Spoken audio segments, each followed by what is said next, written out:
It's October 17th, 2025. I am at Joel Pearl, and it's time to get in the weeds. TheJoelPearl.com on Blue Sky, because sometimes I remember.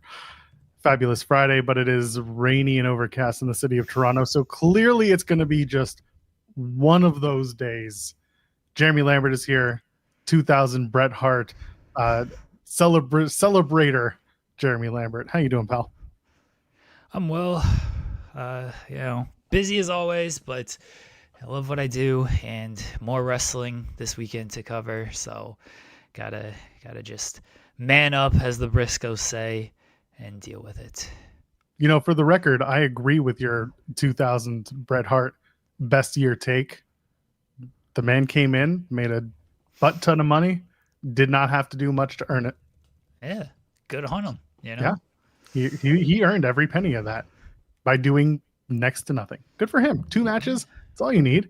Got a free trip to Australia out of that. Good times. I don't even know if he was on that Australia tour, but let's just assume that he was, because why would WCW go down under without Bret Hart? Well, I mean, they did a lot of things without Bret Hart, and they didn't do many things with him. So could you imagine if they had just, taken advantage of the opportunities? There would be no AEW. We would be talking about WCW Saturday night's wrestle show instead of WrestleDream this Saturday. it'd be Halloween Havoc. October would be true. Halloween Havoc. I know it's a little bit later in the month, Halloween Havoc typically, but that's the October show. NXT Halloween Havoc wouldn't exist. Yeah. We'd be looking at NXT, who knows what. NXT doesn't exist, maybe. Who knows? Maybe WCW wins the war. They have the developmental brand. Ted Turner is actually an on-air character. It's what's kept him healthy this entire time, being an on-air wrestling promoter. We've done it. WCW has won. WWE ceased to exist. They got buried. AEW never came along. It's just a one-horse. It's a one-horse down now. It's just WCW. In some people's minds, that's the dream. It's my mind, Jeremy. In my mind, that's the dream. There's no TNA. Jeff Jarrett stayed loyal to WCW the entire time because he had no other choice. He couldn't jump from company to company. There were no companies to jump to. WCW won. There was nothing else. Jeff Jarrett couldn't get all pissy and leave because he knows where his bread was buttered. It was buttered by the people at Turner and AOL Time Warner, soon to be owned CNN. He was going to be a political pundit on CNN as the WCW World Heavyweight Champion, talking about President Al Gore. And then Bischoff and Russo would be in like some type of power. This timeline doesn't seem great either. Oh shit, they're gonna be running shows. No, we're done. It's out. Russo made it big, and all of a sudden we're all screwed. YouTube is now a cesspool, more so than it is already. Yeah, wouldn't be good. NXT Headlocks and Horrors this Saturday on Peacock. Headlocks and Whores? No, that's the NWA show. Oh, I think is their show this weekend? San Juan? Yeah, it's soon, right? It's got to be coming up. Well, I mean, listen, it doesn't matter. It's not like if anything happens, you'll find out for the next 7 months. Yeah, it won't. Yeah, air. San Juan is tonight. It's tonight? Tonight, San Juan. Oh. San Juan Part 3 at Center Stage in Atlanta, October 17th. That is tonight. Oh, all right. Well. Yeah, good luck with that. Shotzi might win the NWA Women's World Championship. Natalia Markova is literally going to have never held that title in real life because Shotzi's going to have it. And she's going to be like, I'll just bring it to other shows. And they'll be like, no, you can't. You got to wait. We're going to get to that point where like the champion who was champion at the time that they're supposed to be champion is no longer the champion. So they never got a chance to actually present live with the championship. That's what I need. I need the NWA to completely lose sight of their own canon. Yeah. I'd say go watch San Juan, but like, where are you going to watch it? You can watch it in 3 to 5 months on Roku channel, maybe. Have they shown all of 77 yet? No, I'm pretty sure Tom Lattimore's still the NWA World Heavyweight Champion. This is the best part because I spent so much time being like, Is Rich Swann okay? Where's Rich Swann? Meanwhile, it's like, are they waiting for his NWA appearance to come and go so that they can finally put him back on TNA? And like, he did the NWA show. He did 77. They showed it finally. So like, I feel like Rich Swann is back, baby. They're still showing Crockett cuts. Oh my god. I mean, I think they are. I don't watch NWA. Come on now. I have too much other stuff going on, but yeah, I think they're still showing NWA. Oh, I hope they're still showing NWA. It's kind of it's what they're supposed to be doing. I mean, I think they're showing Crockett Cup maybe. They're not at 77 though, because they were promoting. And that was the whole thing last week is they were promoting Tom Lattimore defending the title, and I'm like, he's not the champion. He hasn't been champion for like 2 months now. This rules. I'm so confused and excited at the same time. The Good Brothers are on the show. That's right. Oh, amazing. Yeah, they're showing stuff from just regular Power. I'm looking on their Twitter timeline. October 14th. Man, all right, whatever. That's what they are doing. Good for NWA. Keep doing what you're doing. I mean, maybe do something different because what you're doing kind of sucks. I can't really complain about that. What I can complain about is whether or not you have left a thumbs up on the video. We bring you pyro every single day, 5 days a week. And all we ask for is a thumbs up to go with that pyro. You did it for your best friends. Why won't you do it for us? I'm going to Jewish mom guilt you into this. Go ahead. Leave a thumbs up on the video. We even got the subliminal messaging to go with it. And while you're at it, you can go ahead and you can subscribe to the channel. Tap that bell, get your notifications. We're here 5 days a week, 10 a.m. Eastern on this channel. And then you got Spotlight on Thursday evenings. And then you've got Rob and Maggie doing Coexisting on Friday afternoons around 3 o'clock. So Eastern time. Why don't you go ahead, get that information. We drop clips all the time. They're great. Shorts, clips, everything. The dorks who are trying to dunk on us in the comments being like, no, you're just like my great Uncle Sal. I'm like, sure. All right. Your great Uncle Sal's probably a nice dude. Makes a lot of money. Still thinks wrestling is real. I'm like, well, we do too. Wrestling is real. Sure. Why not? Leave your comments. Maybe I'll clap back. Maybe I won't. Depends how I'm feeling. Donate a super chat. You always get your question or your statement read on the air. Matthew Hooks, of course, sending us one saying, what do you think Mercedes does on Saturday? Kenny? I don't think she's going to do Kenny. I think that would be in bad taste, quite frankly. That's what, look at read it. Read the super chat. That's what it says. Saturday, question mark? Kenny? Question mark? I don't think she's going to do Kenny. She did, she tied the record with Jade. No, she surpassed. Was that surpassed today? Yeah. Good for her. Congratulations to Mercedes Moné. She's going to win that Winnipeg Pro Women's Championship on Sunday, and on Saturday she will rest. She knows it's the Lord's Day. She will relax and take the day off. So she's taking off Saturday. Yeah. Okay. It's the Sabbath here. Okay. I guess she'll have her celebration, and then I think Jade Cargill will come out and ruin it and be like, "You never defeated me for that title." But it's too late because she's already surpassed her in the reign, so doesn't really matter. Well, she just left though. Very recently, she left. Yeah, I don't know what her non-compete is, but she's been off AEW television for 2 years now, so I feel like she can return at this point. Yeah, I think Camille should just come back, just squash Mercedes. Do what they did like with Jade and Chris Statlander, where Chris won the title and then they just ran it back. Are you stupid or are you done? Bring it back, baby. Camille wins the TBS title. Nobody knows where that came from. Let's go. Come on, we're in NFL booking season. We may as well just get crazy with it. That's not crazy. That's crazy is Kenny Omega. You're right. Matthew Hooks already went crazy. That's just dumb. Well, it's stupid and it's dumb. Sometimes I that's think what it's about. I think Camille should return. Honestly, I think Camille should return, ruin the celebration, or no, just come out and be like, "You never beat me. You took me out. You attacked me." And Mercedes, she's like, I don't even remember you. Who are you?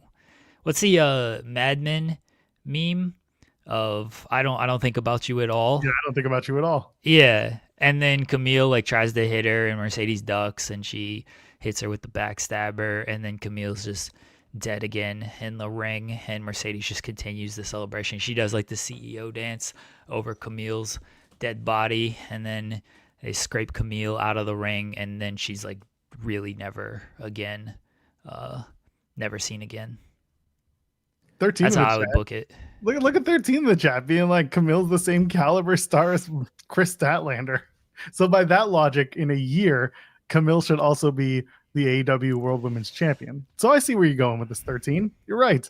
Camille should win the TBS title from Mercedes. And then later on, down the line, Camille should win the AEW World Women's Championship. And then her and Megan Bayne should have a classic. And by classic, I mean one of those like, whoa, this looks like it's going to be so much fun on paper. And then the match happens and it's like, all right, well, I could have been better. Classic. No one thinks it's going to be. I I got at least 2 engagement accounts that will absolutely call it a classic before it even happens. They'll be like, holy shit, we've been waiting all this time for this match. I'm so excited. Well, Joey Janela has to put that out there. So, you know. It's true. He's contractually obligated. Yeah, he's got to say nice things about his girlfriend. Then again, this is the same guy who went and did a full 45-minute interview with us in his car before finally admitting that his girlfriend is sitting next to him in the seat next to his and had just picked her up from the airport after she had been delayed on her flight. So, like, maybe he doesn't need to do this because he just does whatever and things still work out for him. It's kind of crazy. I think that match would be a classic if Megan Bayne just squashes Camille. That would be great. Megan Bayne's fantastic. Love her. My wife always brings up that interview. Like anytime Megan Bayne is on television, she's like, I like Megan Bayne because she sat there for 45 minutes as Joey Janela did this interview. I got a lot of respect for her. So that turned my wife into a Megan Bayne. Doesn't care about like the presentation, the look, the wrestling or anything. She's like, she was really cool on your show where she didn't appear because she just sat there for 45 minutes as Joey did an interview. So I'm a fan of hers now. She's the ultimate Baniac is what she is. My wife likes people based on like just how they appear on our show. Doesn't care at all about their wrestling or anything. Like were they fun on your show? All right, cool. I like them now. That's it. Just liking based on vibes. Imagine if she had fine standards. I mean, that's how I got her. You know, and I was doing a show and she's like, I like him. I was like, hey, you're cute. You like me. All right, let's get married. That's exactly how it happened. It was a 3-month process. Nothing. Don't ask questions. It was just like that. It's okay. Could be worse. Could be getting doxxed by our boss right now. I like the idea. Had Megan Bayne been in the back of the car, just like chilling on her phone, just doing nothing, people being like in the chat, is that Megan in the back? What is she doing here? It would have been great if she was like taking a nap and then like 30 minutes in, you just see her like pop up and like, where did you come from? She's like, I was sleeping before we go catch our flight. Joey said he had an interview, and so we were just going to chill in the car before our flight. So I decided to take a nap, and you just see her raise up during the interview. The underbainter. That'd be great. But unfortunately, she was just in the car seat next to him. Damn it. Could have been so much more. Anyway, I don't know what Mercedes does. If anything, they'll do the big celebration segment, and they've done it before where she just does the segment and it ends without anyone interrupting. It could be as easy as that. But I don't know. She'll be coming off of her match at CMLL on tomorrow. It's tonight. Yeah, it's tonight. It's Friday tonight. I'm all messed up because there's no TNA, so I don't know what's going on in the world. Right? We'll get to that for 2 seconds. Why? Anyway, yeah, because there's some funny stuff that happened on that stupid clip show. Anyway, regardless, you got her doing the match on Friday, and if she retains, then, which I assume she will, then you'll probably have her do the celebration, and they could easily just have it go off with her doing a celebration, and that's it. Or someone could call her out and be like, we're going to fight on Dynamite, and that's easy as that. Next Dynamite, she has a match. Don't know against who. People are saying Saray. She just dropped the IWGP Women's Championship. Yeah. I think she'll just do the celebration. I don't think it's going to lead to anything on the show as far as like a match or anything like that. Because if you're going to end Mercedes' reign, which I think now it's more likely of a possibility now that she's broken the record, because clearly once she got to like 400 days or so, they're like, all right, we can go another 100 days. Let her get the record here. Now it's probably gonna end at some point, but it shouldn't be because that's kind of how Jade's reign ended, right? Jade defeated whoever, and then she was challenged by Statlander, and Statlander beat her, and then they did the rematch. But Yeah. I wouldn't do kind of that same bit with Mercedes of, oh, let's do a celebration, and then here comes whoever, and it's like, why don't you put the title on the line, and then she loses the title there. I think that's kind of dumb if you're going to run that whole thing back. The way they've built Mercedes, and the fact that she only has one singles loss, and it was to the women's champion at the time, I would build this up, and whoever defeats her like actually gets that moment, whether it's Willow, whether they build up Harley Cameron for that, whatever they end up doing. Like, I would build up the challenger to dethrone Mercedes in a proper way, and not just like, I'm doing an open challenge and then you just lose the title, because her reign has been bigger than that kind of loss. Her reign's been hit and miss as far as stories and what they've done. It's just sometimes it feels like challenger of the month stuff, but the totality of the reign deserves more than I get confronted during a celebration and lose the title. Hikaru Shida, have fun. It's gonna be her and Shida. I don't think she has won the title, but Well, who knows? Do you remember who Jade faced before losing to Chris Statlander at Double or Nothing 23? She is still employed by the company. I wanna say, I don't remember. For some reason, Penelope Ford came to my mind, but I know that's incorrect. Yeah, it's not Penelope. Yeah, so I don't remember. Ty Valkyrie. Oh, okay. Yeah. Yeah. Hell of a. Anyway, then Chris Statlander came in and won the title. Yeah. There you go. Isn't the TBS title an open challenge title? I mean, any title's an open challenge title if you want it to be. No, it's not necessarily like an open challenge title. You can do that. It's kind of the same thing with the TNT title, but it's not just, hey, I'm doing an open challenge. Like, Mercedes says when she wants to defend it, I want to defend it here. I want to, give me this competition, but it's not necessarily just come out anytime you want and challenge for the title. If it is, people have been badly misusing that, because everybody should be coming out every week to challenge her. Should be a big fight at the Gorilla to try and get a match with Mercedes. Yeah. Hit my music. No, hit my music. No, hit my music. Doesn't matter, ladies. Whoever gets out of the ring into the ring first, they get the championship match. Yeah, it's not an open challenge belt. It's just like the U.S. title in WWE. Suddenly, it's an open challenge belt because Sami Zayn decided it's going to be an open. It's up to the champion and the story that they're trying to tell through the champion. The championship is just a piece of hardware that they use. It's a prop, and that's what Mercedes has, is a whole lot of props that are making people angry that she holds them, which makes me laugh every single time.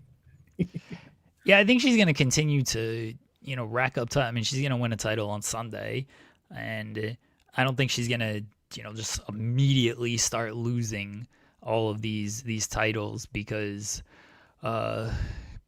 she's broken the record. She's got 10 of these things. Not really 10, because it's not like she defends the Own Heart Foundation Cup title or anything. She has 10 physical titles, but she doesn't have 10 titles that she defends. I think she has 8 titles she defends, because you take out the Own Heart title and you take out the Rev Pro and whatever that's combined with, because that's 2 titles.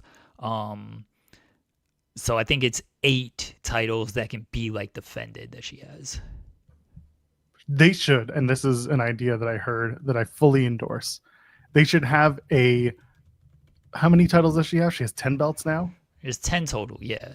They should have a 11-woman over the top rope battle royal, in which every title she has is on the line, and the loser is the last one in the ring. And in this match, Mercedes ends up being the last woman in the ring. But also the participants in the match are the champions that she beat for all of the individual titles she took from them across the world. And so we just go back to square one. Mercedes doesn't have to lose, and all the titles are back where they should be. And the TBS championship gets won by who knows. Welcome back, Ruby Soho, I guess. That's how you do it. Or you do a ladder match, or you do an Easter egg match where you literally hide all of these belts around the arena. And if you find the belt, you are the champion of that particular company, and that's the way it goes. So if you're the fan sitting in section F, row 3, seat 15, and that title is taped to the bottom of your chair, guess what? Congratulations. You have a title defense next month in Denmark as the women's champion of whatever company that is. And Mercedes, well, she can't find. She's terrible at hide and seek. She's terrible at Easter egg hunts. She can't find any of the titles. She loses all of them. And that's how the title matches end. That's how it ends for Mercedes. She doesn't drop them all one at a time. She doesn't go on a big losing streak. She just drops the belts in the most inconsiderable way possible. Okay. I don't hate this idea. That's not your worst idea ever. What is my worst idea ever? I don't know. I got a bunch of stuff in the trash can still. It's not There's the end of still the some year. things We in can't here. really. I haven't used it in a while though. I haven't thrown anything in the trash in a while. I should start doing that again, because you've had bad ideas that I just dismiss now. I'm just like, oh God, like sure, but I don't put it in the trash. I'll bring back the trash can though and start Because throwing all your ideas in there. It's because half of them still come true. Yeah. Those bad ideas, man, they come out. They eventually come out. I'm telling you. I haven't crossed any lines yet. TNA can't even cross the line. TNA's too busy putting on a clip show and telling you that Leon Slater is actually an alien in canon. What the hell was that? I didn't watch this show, Joel. I don't know. I don't know. Maybe you saw the clip on socials. He literally they do an AR graphic of a alien spaceship picking up Leon Slater after he does his little backstage promo with Hannafin and Raywalt.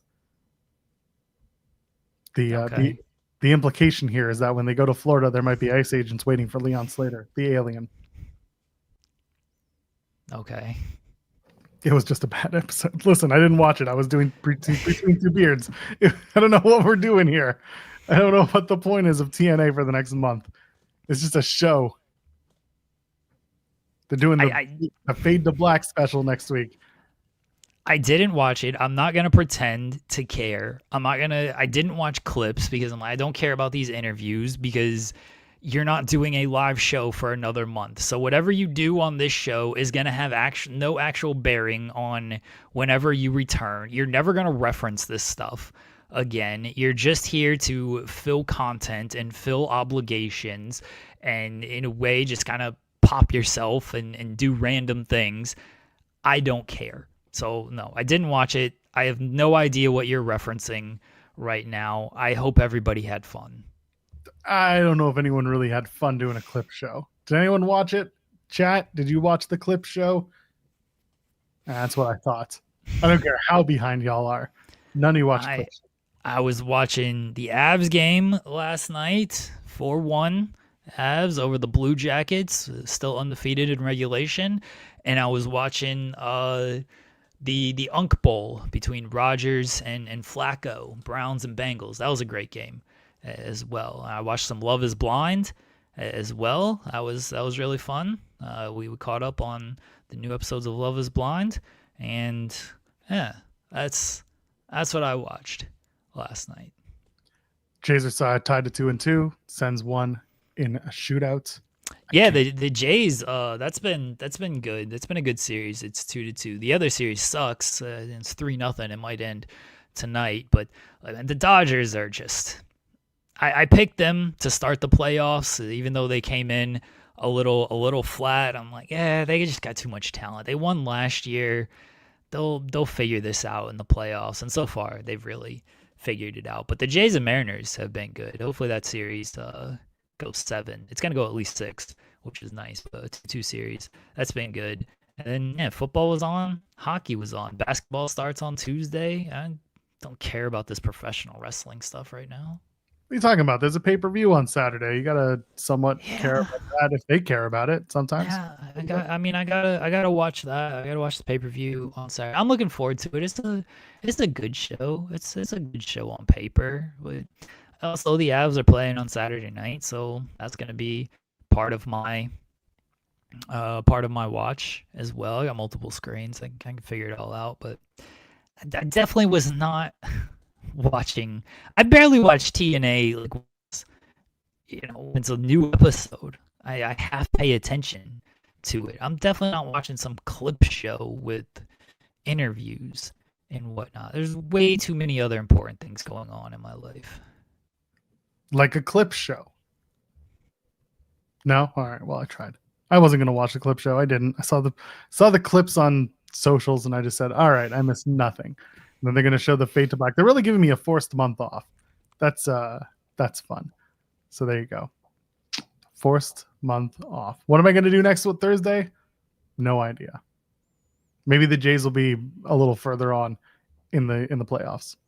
Maybe They'd be in the World Series. So I know. I don't want to say the word because I don't want to jinx it. Okay. It would be nice. It'd be a nice thing to happen. 13 saying he watches me, so he doesn't have to watch TNA. I appreciate that. Feel bad for anyone who has to watch me instead of TNA. Come watch me at Northern Crown on November 9th. Steve Macklin's going to be there in Toronto. I'll be there, booing him even though he's a babyface. Bring my camera and be like, "Hey, every 6 months." I think we're at that point. I think we've hit our 6-month mark, where Macklin and I need to do an interview, an in-person sanctioned interview. So I think that maybe we'll do that. See who else from Northern Crown I can pick up after that. That'll be fun. Nothing like going to a live wrestling show, right? Don't have to listen to dorks talk about it on the internet. Instead, tell you about how much it sucked. You enjoyed it. You were there live. That's the point. Go enjoy it live. SB3 pointing out it's like TNA and Bound for Glory 2014. SB3, it's like Bound for Glory 2023. They did the same shtick when they went dark for the rebrand. Absolute disgusting. Don't do it. Where are we? Ace Frehley died. Rest in peace to him. One of the originators, one of the real rock and roll stars. Kiss lead guitar player. 74 years old, man. A lot of my friends are big Kiss fans. I liked Kiss. I still like Kiss, but I was never as big as our pal Chris Bordine is huge into Kiss. My buddy DK, same thing. I just want to say, Ace was an unimaginable force in rock and roll. Amazing guitar player. Kind of a piece of shit, but also kind of a nice guy to the right people. But sucks to see anyone in rock and roll die, especially one that was hero to many. Just a shout out to Ace and his family. Hope he rests well, and just sending out some love, because to a lot of people, Kiss is the be all end all of their rock and roll fandom. Maybe Kiss got you into music. Maybe Kiss saved your life. Maybe Kiss Saved Christmas is your favorite movie of all time. But Ace is definitely a big part of that. He's in the Hall of Fame, and he's made a lot of really incredible records and a lot of incredible music over the years. So just sending out some love to the people who are affected by the death of Ace Frehley. R.I.P. Ace Frehley. I don't listen to a ton of Kiss. I know they like to rock and roll all night and part of every day. And the love gun is about his dick. That's right. Do you see the gun is his dick? You like boobies. I like boobies. Role Models is absolutely one of my favorite movies of all time. Oh, man. Which one's the doctor? Yeah, who has the PhD? Dr. Bullshit over here. Anyway. TK Media Call. Nothing happened. I got nothing else to say. How about you? You were listening to this thing too. Do I need to reset my internet? Is it bad? It's fine on my end. Like, it's not freezing for me, so I don't know. But if y'all say it's bad, I'll change it up. You're roboting in and out. All right, I'll change it up. Hold on. All right, change it up. Yeah, TK Media Call, as expected. He was asked the big question at the top. That is also part of our thumbnail for today. We'll get to it in just a minute. It may shock you that the answer was, we like Andrade. He's great. No further questions. There's no heat on either side for this whole thing. We'll get into it in just a sec once Jeremy's back into it, and we'll talk about the media call that was really a lot of TK answering setup questions about what's going on at WrestleDream.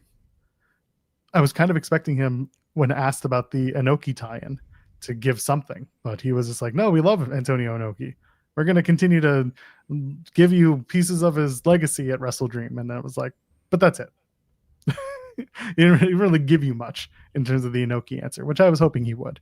TK Media Call. I don't know if you have anything to add beyond the no answer Andrade stuff. I didn't listen to most of it, honestly. I started on it, then I had a family emergency that pulled me away, and if I wasn't working on stuff, I went back and got a couple of things work related, but I was not listening to the full time of the interview. It was every Tony Khan media call at this point. He recaps stuff.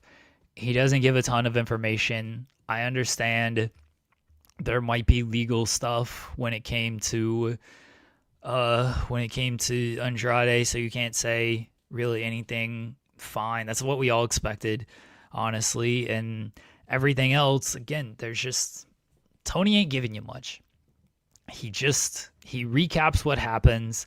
He talks about if there's an injury, what the plans might have been, and that's that. There's not a whole lot of insight to anything. They've become more and more just mundane and nothing over the majority of the year, honestly. Like, he'll give little nuggets of like, oh, we still want to do a men's blood and guts match. Oh, we were going to use Kota Ibushi for this show. And otherwise, it's just like, all right, these are, again, just little insights that are fine, but nothing that's going to be like, oh, this is like actual kind of news. The Andrade question, John Alba did a great job asking it, and then he got a follow-up, and he got to answer. But it was a very funny answer. Here's an actual story for people. So if you listen to the interview or the media call and everything, Alba asked the question, and Tony's like, oh, I have a lot of respect for Andrade. I want to reiterate, I have a lot of respect for Andrade, and we left on good terms at WrestleDream, blah, blah, blah, blah. I text John Alba, and I'm like, I got a lot of respect for you, especially what you did in 2023. And bless John Alba. I love John Alba. He took me serious here. And he goes, oh, that means a lot. That means a lot from you. Like, what did I do in 2023? And I'm just like, oh no, does Alba think like I'm being serious with this? And so I was like, oh, you're a great host. I'm excited to see what's next for you. I have a ton of respect for you. And he's like, no, but like, what in 2023 though? And he's like, but thank you. Like, I really appreciate that. And like, I'm just trying to do my best and everything. And I'm just like, oh fuck, he is taking me serious here. And I just go, I just want to reiterate, I have a ton of respect for you, not only for what you did in 2023, but also your COVID reporting. Like, you've done great things. And he just replies, fuck you, you're insane. I thought he was going to bait you and turn the tables, but instead. No, he took me serious. I love Alba. I legitimately felt bad. Because I didn't realize you were trolling him with kindness. I legitimately felt bad because after like the first text where he's like, I appreciate that regarding what specifically, I'm like, oh no, does he like think I'm being serious with this? And then when I do the next text, he's like, oh, he does think of being, and I'm sitting in the car with my wife on this, and I'm telling her about this, and she's like, you have to tell him. He thinks you are being so nice right now, and you are going to like break his heart when he realizes that you were just trolling. He's like, I'm going to message him and be like, do not listen to Jeremy. He's being an asshole, and just tell him to shut the hell up.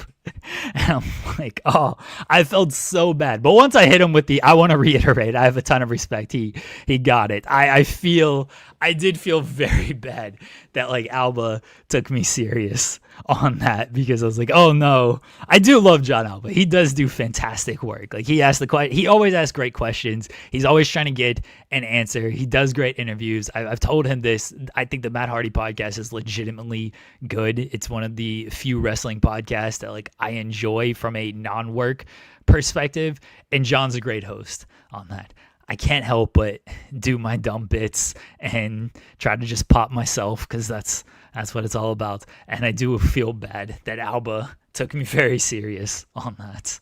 Can't believe you're out here rage baiting your friends. We like these people, and you're just like, let's see if they get the bit.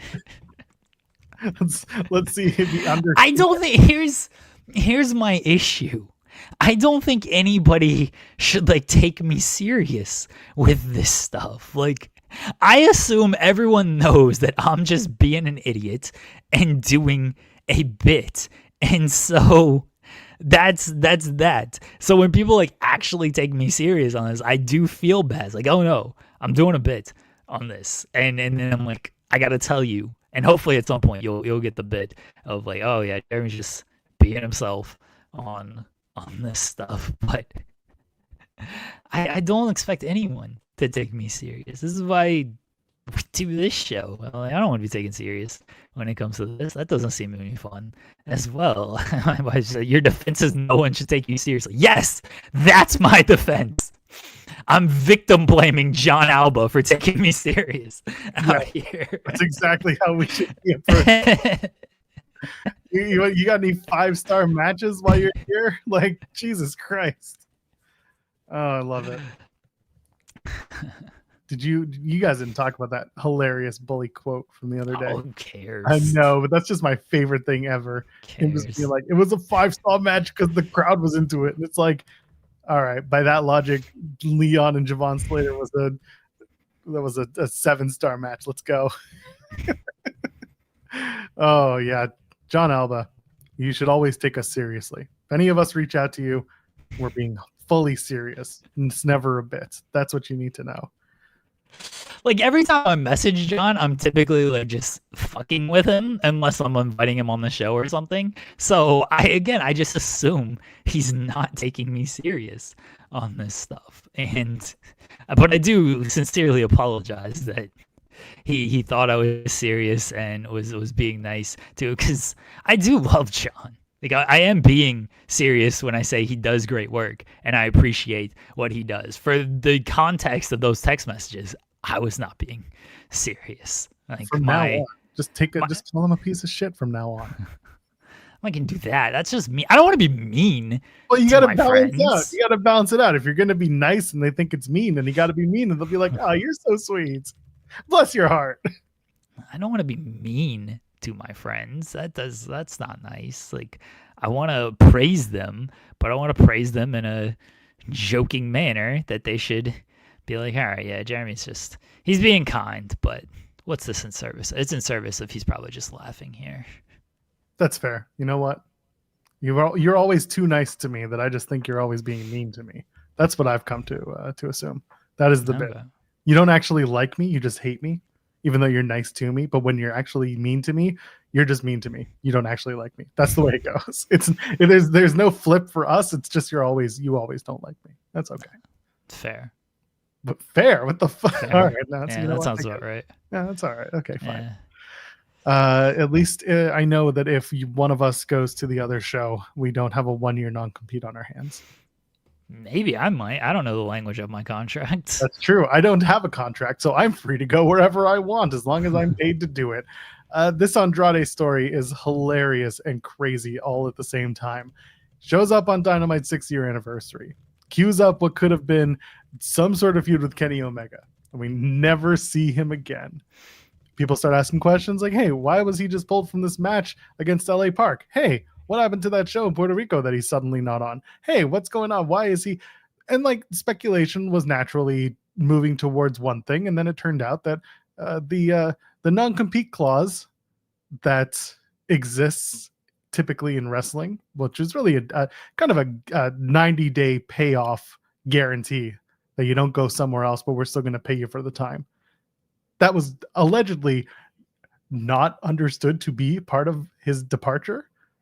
And so that's why Andrade showed up so quickly in AEW. The understanding, or at least the belief at the time, was, all right, you fired me. You told me to get out of your hair, so I'm free to go. So he went and he was free to go. All sides were like, we're free and clear. And the next thing you know, it wasn't free and clear. So Lance Storm on Observer Live yesterday was talking to Brian and said, by the way, when I came back to WWE in 2019, there was verbiage in my contract that said, if I'm fired with cause or for breach, there could be a 1-year non-compete on my departure. And he said, I went to Johnny Ace, who was TR at the time, and he said, yeah, that's the way it goes now. So this isn't a new thing, but it's certainly a relatively new enforcement, because we haven't had this happen, at least that we know of, since Brock Lesnar left.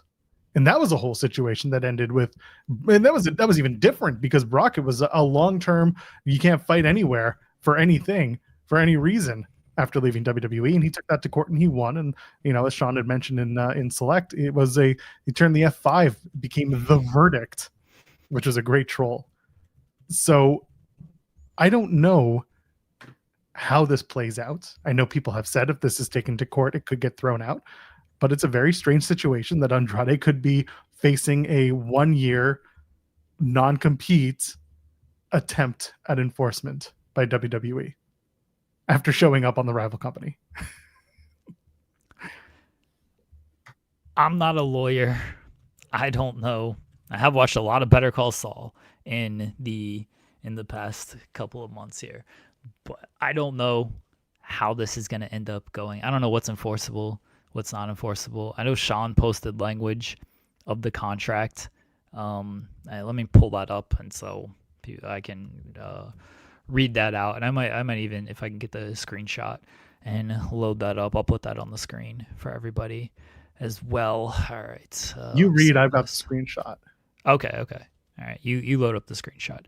Yeah. So the contract says, upon termination of this agreement by promoter for breach of terms hereof, wrestler shall not work, appear, or perform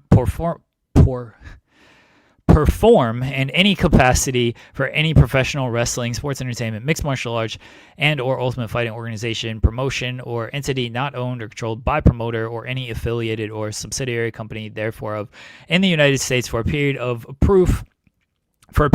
up to 1 year from the date of such expiration or termination as specified by promoter in the notice of termination, provided, however, that if no lesser period is specified by the promoter in the notice of termination, such period shall be 1 year. So it looks like it's in the contract that if there's termination for breach of terms, which in this case would be the wellness violations, it could be for they can't appear for 1 year. Now, will this hold up in any type of court? Probably not. I don't know if any wrestling contracts would ever hold up in court. I mean, we saw with the Brock situation, it didn't. So I don't think this would hold up at all. But it's there. It's in the contract. Clearly, no one reads these things. They just sign. All right, sure. Well, whatever happens. This is what's strange about the way that it played out. That there was seemingly, and again, I'm not putting blame on anyone. I am curious about the AEW legal side. Wouldn't they have combed through Andrade's contract to make sure that there was no tampering? Was this not a question that was brought up to dot I's, cross T's? That's something that should be brought to light. That's something that should be discussed when discussing terms. And if it's true that Tony and Andrade didn't meet until Dynamite's 6th-year anniversary and that everything was done through intermediaries, there should have been someone combing through this contract, making sure that this non-compete wasn't a problem. And maybe it isn't. And maybe that's all it comes down to, is that they said, you know what, we'll cross that bridge if we get to it. But from a legal standpoint, there's nothing for them to stand on. They can try to take us, but we can fight it. Maybe that was the conversation. So I'm not going to say, AEW legal didn't look at this contract. That's not what I'm saying.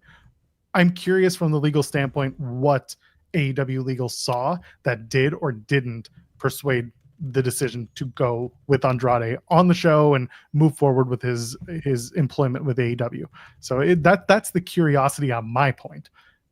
Whether or not this stands in court, I mean, yeah, it's a very slippery slope if this were to be upheld in any way, because he had alleged wellness violations. What were the violations?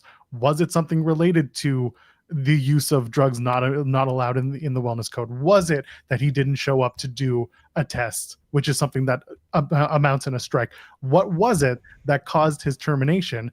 And was it for cause or breach, or was it he was just, no, I'm done? We don't really know. So I'm curious where the legality will lie when this is all kind of cleared up. I am taking a stab at the dark here. I think they come to some type of an agreement to where Andrade is back on television within the next couple of months. I think they work something out. I don't think either side wants to spend time and resources on this, because AEW's got contracts as well. We don't know what these contracts say, but they probably have similar contracts. Now, I don't know if there's a 1-year non-compete, because let's use the CM Punk situation. CM Punk was fired with cause. That was Tony's whole statement, is there was cause to fire CM Punk. CM Punk showed up on WWE television 2 months later, because he said it himself. I don't have a non-compete. I'm free. I'm clear. Now, there was legal situations there. Maybe they worked something out. Maybe, again, Punk, they came to some type of agreement. Maybe it was in Punk's contract that he had a year, but again, they worked out some type of agreement where it's like, all right, we'll waive that, so you don't do this. Don't know the whole legalities of all of that. My point being to all this is, I don't think either side wants to go down this road, because I don't think it ends well for either side, honestly. I think it might end well for the wrestlers, and I don't think either company wants it to end well. Certainly WWE doesn't want it to end well for the wrestlers. So I think they just work out some type of agreement for all of this. And like we do a lot of times in wrestling, we move on until the next thing happens. Remember when everybody's going to fight the independent contractor thing a few years ago during Andrew Yang was going to fight for independent contractors, and Saraya was going to fight for independent contractors after her release with everything. How far did that get? I don't think anybody wants to go down this road. Certainly the companies don't, and the companies are at the forefront of this right now. So I think they just end up working things out. All I'm saying is Hogan's dead. You can do it now. I promise. It's okay. No one's going to stop it if you do. No one's going to stop you from making some damn money. Well, they might stop themselves from making money, because I just don't think it ends well for the wrestlers. And I hate to say that. I wish it would end well for the rest. I wish there was some type of collective bargaining like there is in every other sport, and the wrestlers get more. They get 50% of the profits. But man, wrestling has been this way for so long, and it's been controlled this way for so long, and there's so many people that are just, they don't want to rock the boat on this stuff, to where I just don't think it changes, because you risk losing more if you don't change anything. Like, if this doesn't go anywhere, then let wrestler A, I'm not going to use any specific names because I don't want to attach any names to it.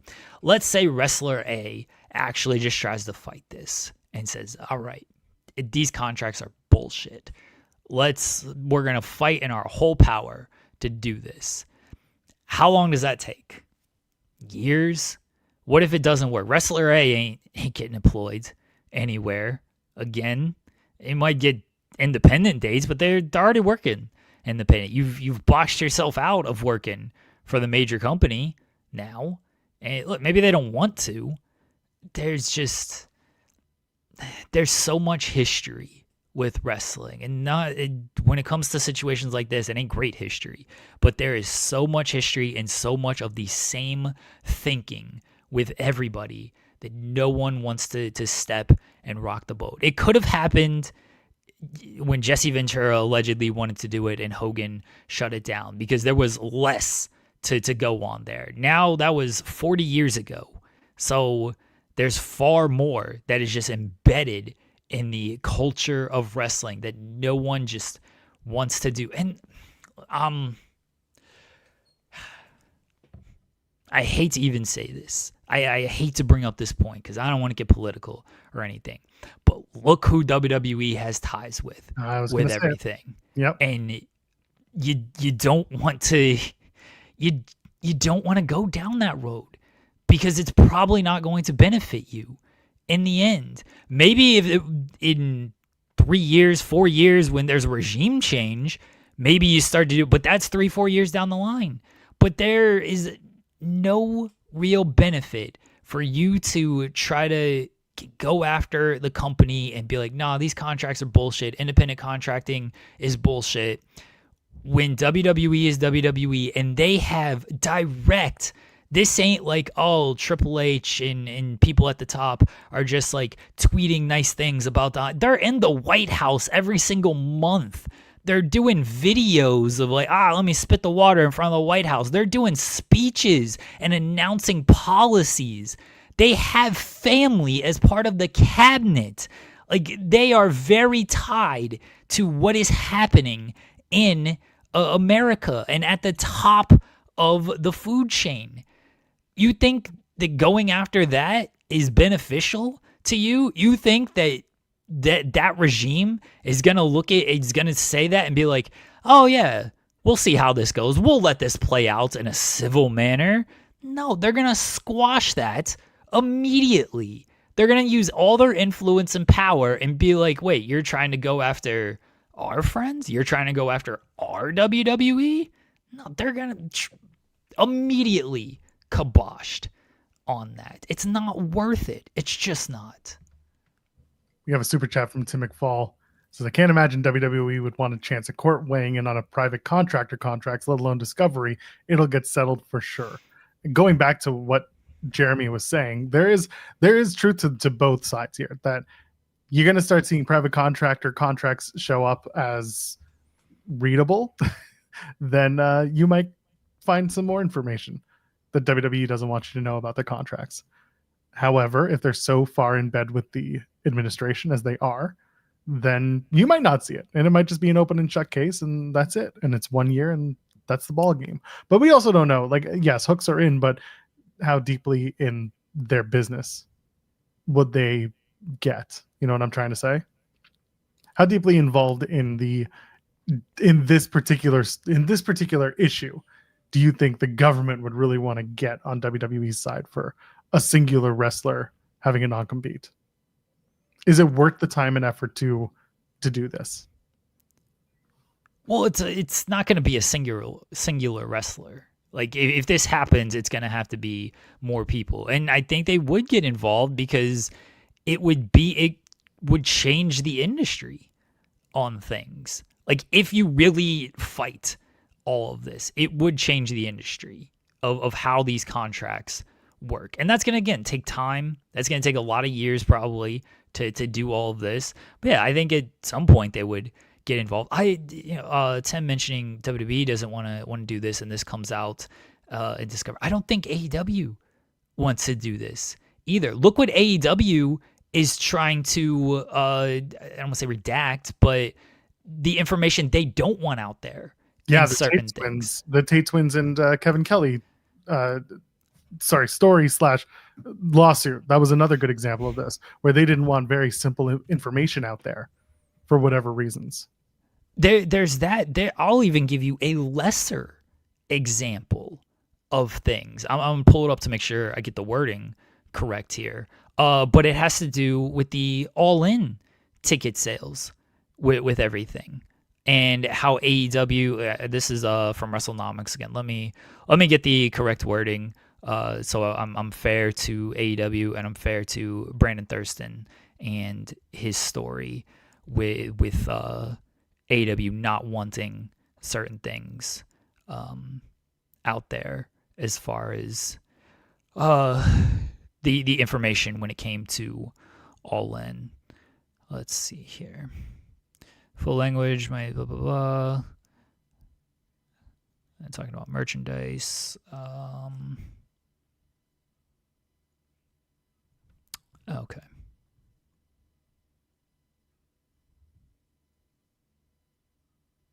We're still looking for it.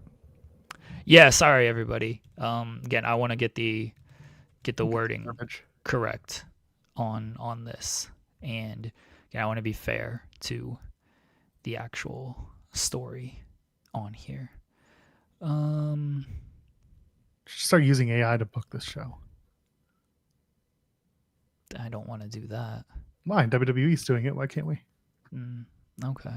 We'll get into that. Are they using AI? According to the Observer, they hired someone to do some creative strategizing using AI. Oh, Cyrus Kausauri. Okay. Yes. The WWE's transition to AI-based storytelling and integrate AI into creative services like video and graphics.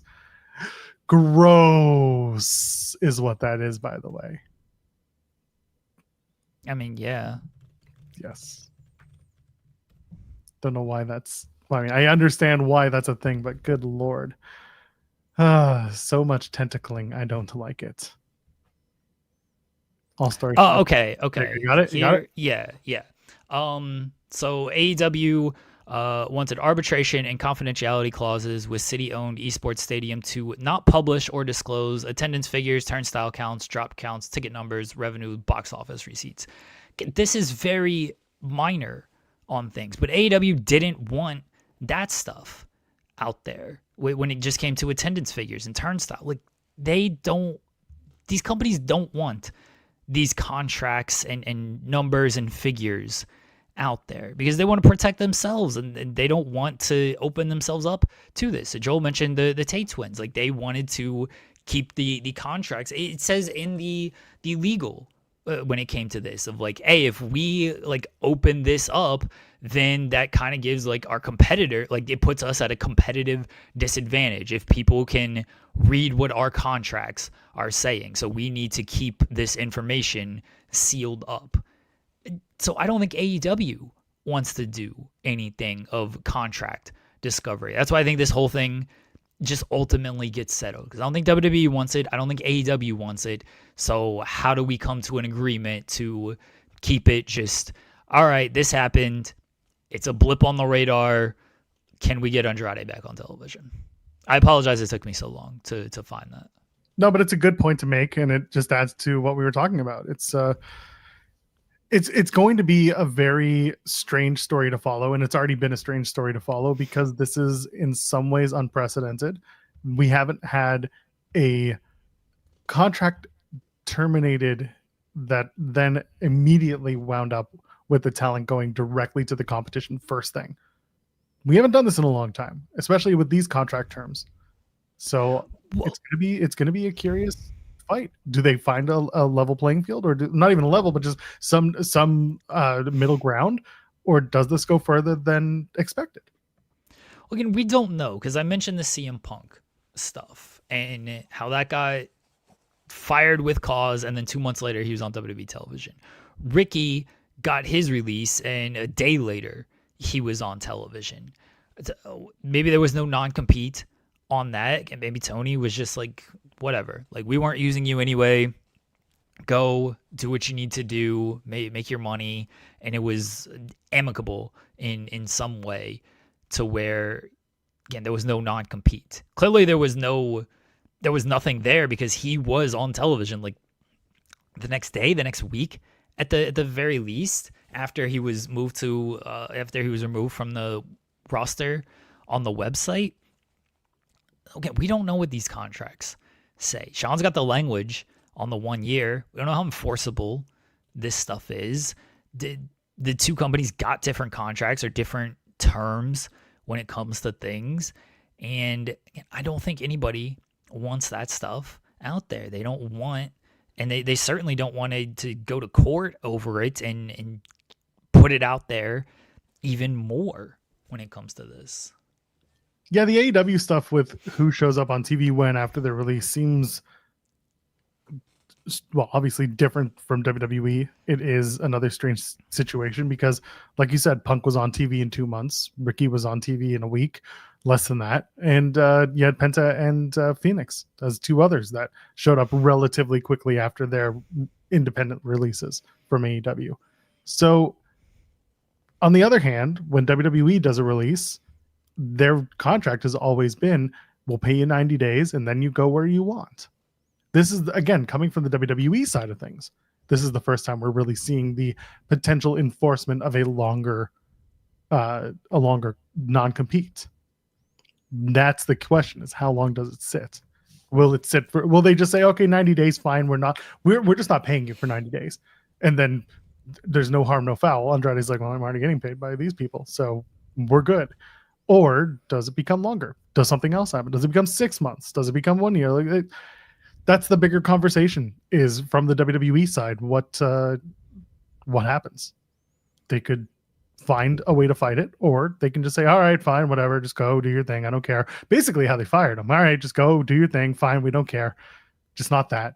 But not that ended up being WWE or AEW, where he showed up anyway, and that was it. So who knows? We'll see how it all plays out here. There's going to be, I'm sure, more to everything, and there will be more information that comes out. Nobody's going to probably say anything until things do get settled, and then maybe we'll get more from a Tony or Andrade or somebody when they want to. Andrade's not afraid to speak, so he'll do an interview with somebody, and he'll give his side of things. But I think it gets settled, and that's my take on it. Is I think ultimately it all gets settled, and I truly hope for Andrade's sake that it gets settled sooner rather than later, because I think it is kind of silly and it is bullshit towards him that he might not be able to work for a year and potentially, I guess, not even get paid for a year because of all of this. And that's why, again, I ultimately think it just gets settled, because I think everyone kind of knows that's bullshit. And if that's the case, I don't think anybody's going to be happy about it. And that's where it could escalate into more. And I just don't think anybody wants to escalate it to more. So for those asking in the chat, is WWE still paying him? No. The whole idea from his release was, you're done. We are not paying you 90 days. You're not sitting at home for 90 days. You're done. That was the understanding at the time, that he was fired for breach of contract with cause from WWE, which means they didn't have to pay him. They just said, you can go. But what wasn't understood was the no 90 days, no pay versus what's in his contract, which is, we can enforce this up to 1 year because you were fired for breach of contract for cause. But what was the cause? What was the breach of contract? Well, again, going back to our reporting, this and John Alba as well, going back to our best pal, John Alba, whom we've respected and loved since 2023 and the work that he did. This all stems back from, there were wellness policy violations before his eventual release from WWE for Andrade. So we don't know if those wellness policies directly contributed or led to his dismissal from WWE. If it is that, then again, the slippery slope of what constitutes breach for cause and the wellness policy and how it's enforced and how they do it, that's what comes into question. And that's what comes into play for the larger conversation of these contracts down the line, and how wrestlers try to navigate their own employment. Because being out for a year from something that you know how to do and you are supposed to be doing, it's illogical. It doesn't work. And it forces him, really, at the end of the day, to go to Mexico to work if he's going to. Because I'm pretty sure the verbiage on the contract was US based. Yeah, in the United States for a period of up to 1 year. So hypothetically, Andrade could go to Mexico and work. He could go to Canada and work. He can go to Europe and work. He could do all this stuff, but not in the United States. As long as the company is owned in the US, they can't work. So I hope it doesn't come to that. If by chance it ends up being that way, well, there are places he can work for up to a year. There's just going to be a lot of flights in his future. And that's where it goes. We shall see. We shall see. Yeah. So We'll find out. It's just a very interesting conversation. It's a very strange situation. I like the idea he can wear a mask in the U.S. Just he becomes La Sombra too. What about La Sombra 1? But don't ask questions. Yeah, Maple Leaf Pro can sign him to a contract. The first Maple Leaf Pro contracted wrestler. Mystery Wrestling. It's just Andrade facing all the AEW guys that come through Mystery Wrestling. That's all it is. Yeah. We'll see. Anyway.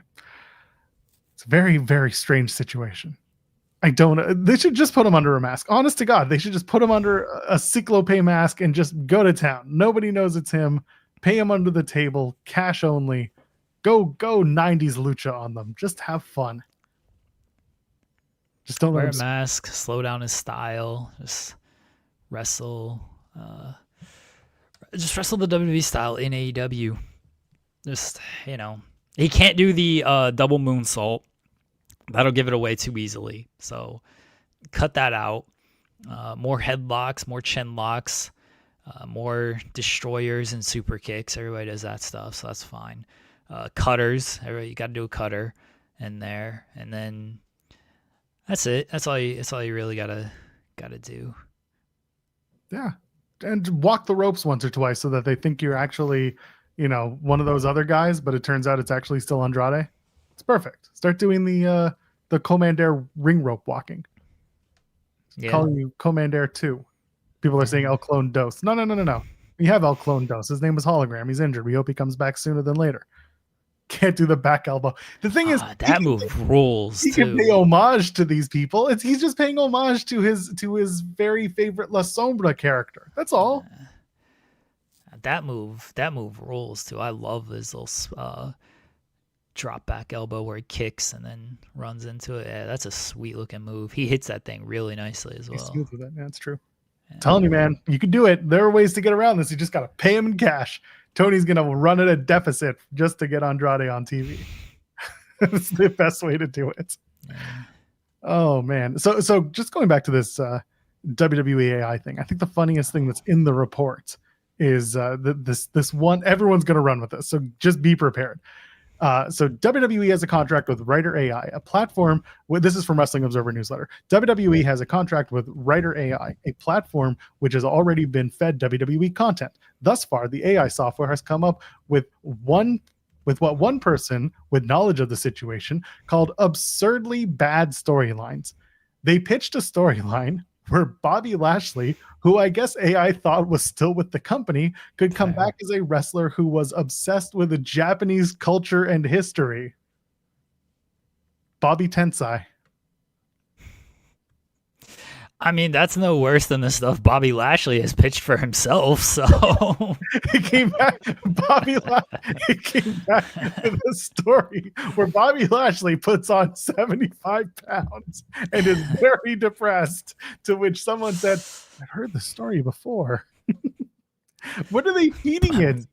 What are they feeding it to get like interviews? You can just feed it years, decades of interviews for all of these people. Have it sorted out and just be like, it's. You know what's really annoying about this, Jeremy? You know who this is? This is Osimo. Writer AI is Osimo. And at the end, Adam Sandler is going to come out and he's going to be the wrestler.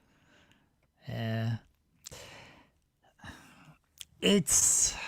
I mean, you left out an important part of this. Oh yes, you it goes to your point from earlier. Go ahead. Yeah, I gotta find it again. I'll make sure the wording is good on this. I don't want to. Okay. Those at the top of WWE have bragged that the White House itself took their own storyline inspiration from WWE talent. This is something completely. Oh, what you were getting Jesus. into. Yeah, not that one. That was the Paul Heyman promo from a few weeks ago. Yeah. Wow. There's too many ties when it comes to this stuff. And that's, to my point earlier, it's like, look who they are tied with when it comes to this. It's just, it's why no one wants to do it. All right. So this is what I was back to the AI part. Kelsari said he would both manage AI storytelling and be a liaison to the White House as Levesque is taking on more duties in politics in some form. Well, we know one of the forms is make America fit again, so he's doing that, but we're through the looking glass here, people. The AI stuff and them using AI storylines and whatnot. It's just another shot that we're all fucked. That we're just all fucked. Because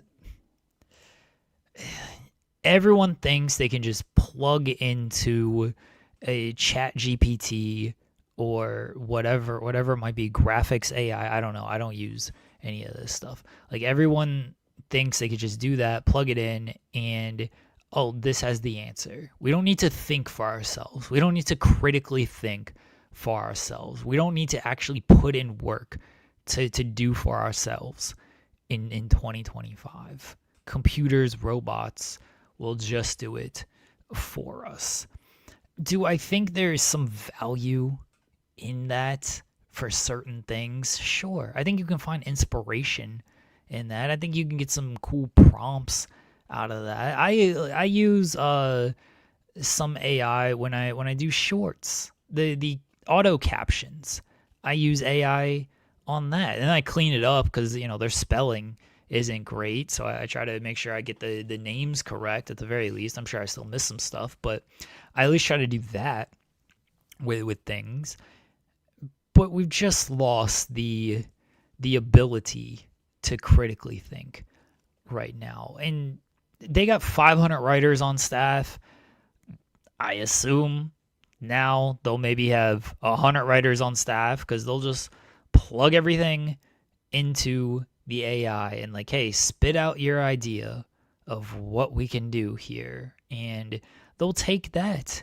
And some of it might be better. Some of it might be worse than what these writers come up with, because I don't think the writers, always come up with the greatest material in the world. Maybe AI can come up with some better stuff, but in the case of Bobby Lashley, who is not there anymore, it also comes up with some terrible shit, and it's wrong a lot of times as well. You Google certain things and it's like, oh, the AI answer, and the AI answer is just completely wrong. It's like, no, this person is not married to this person.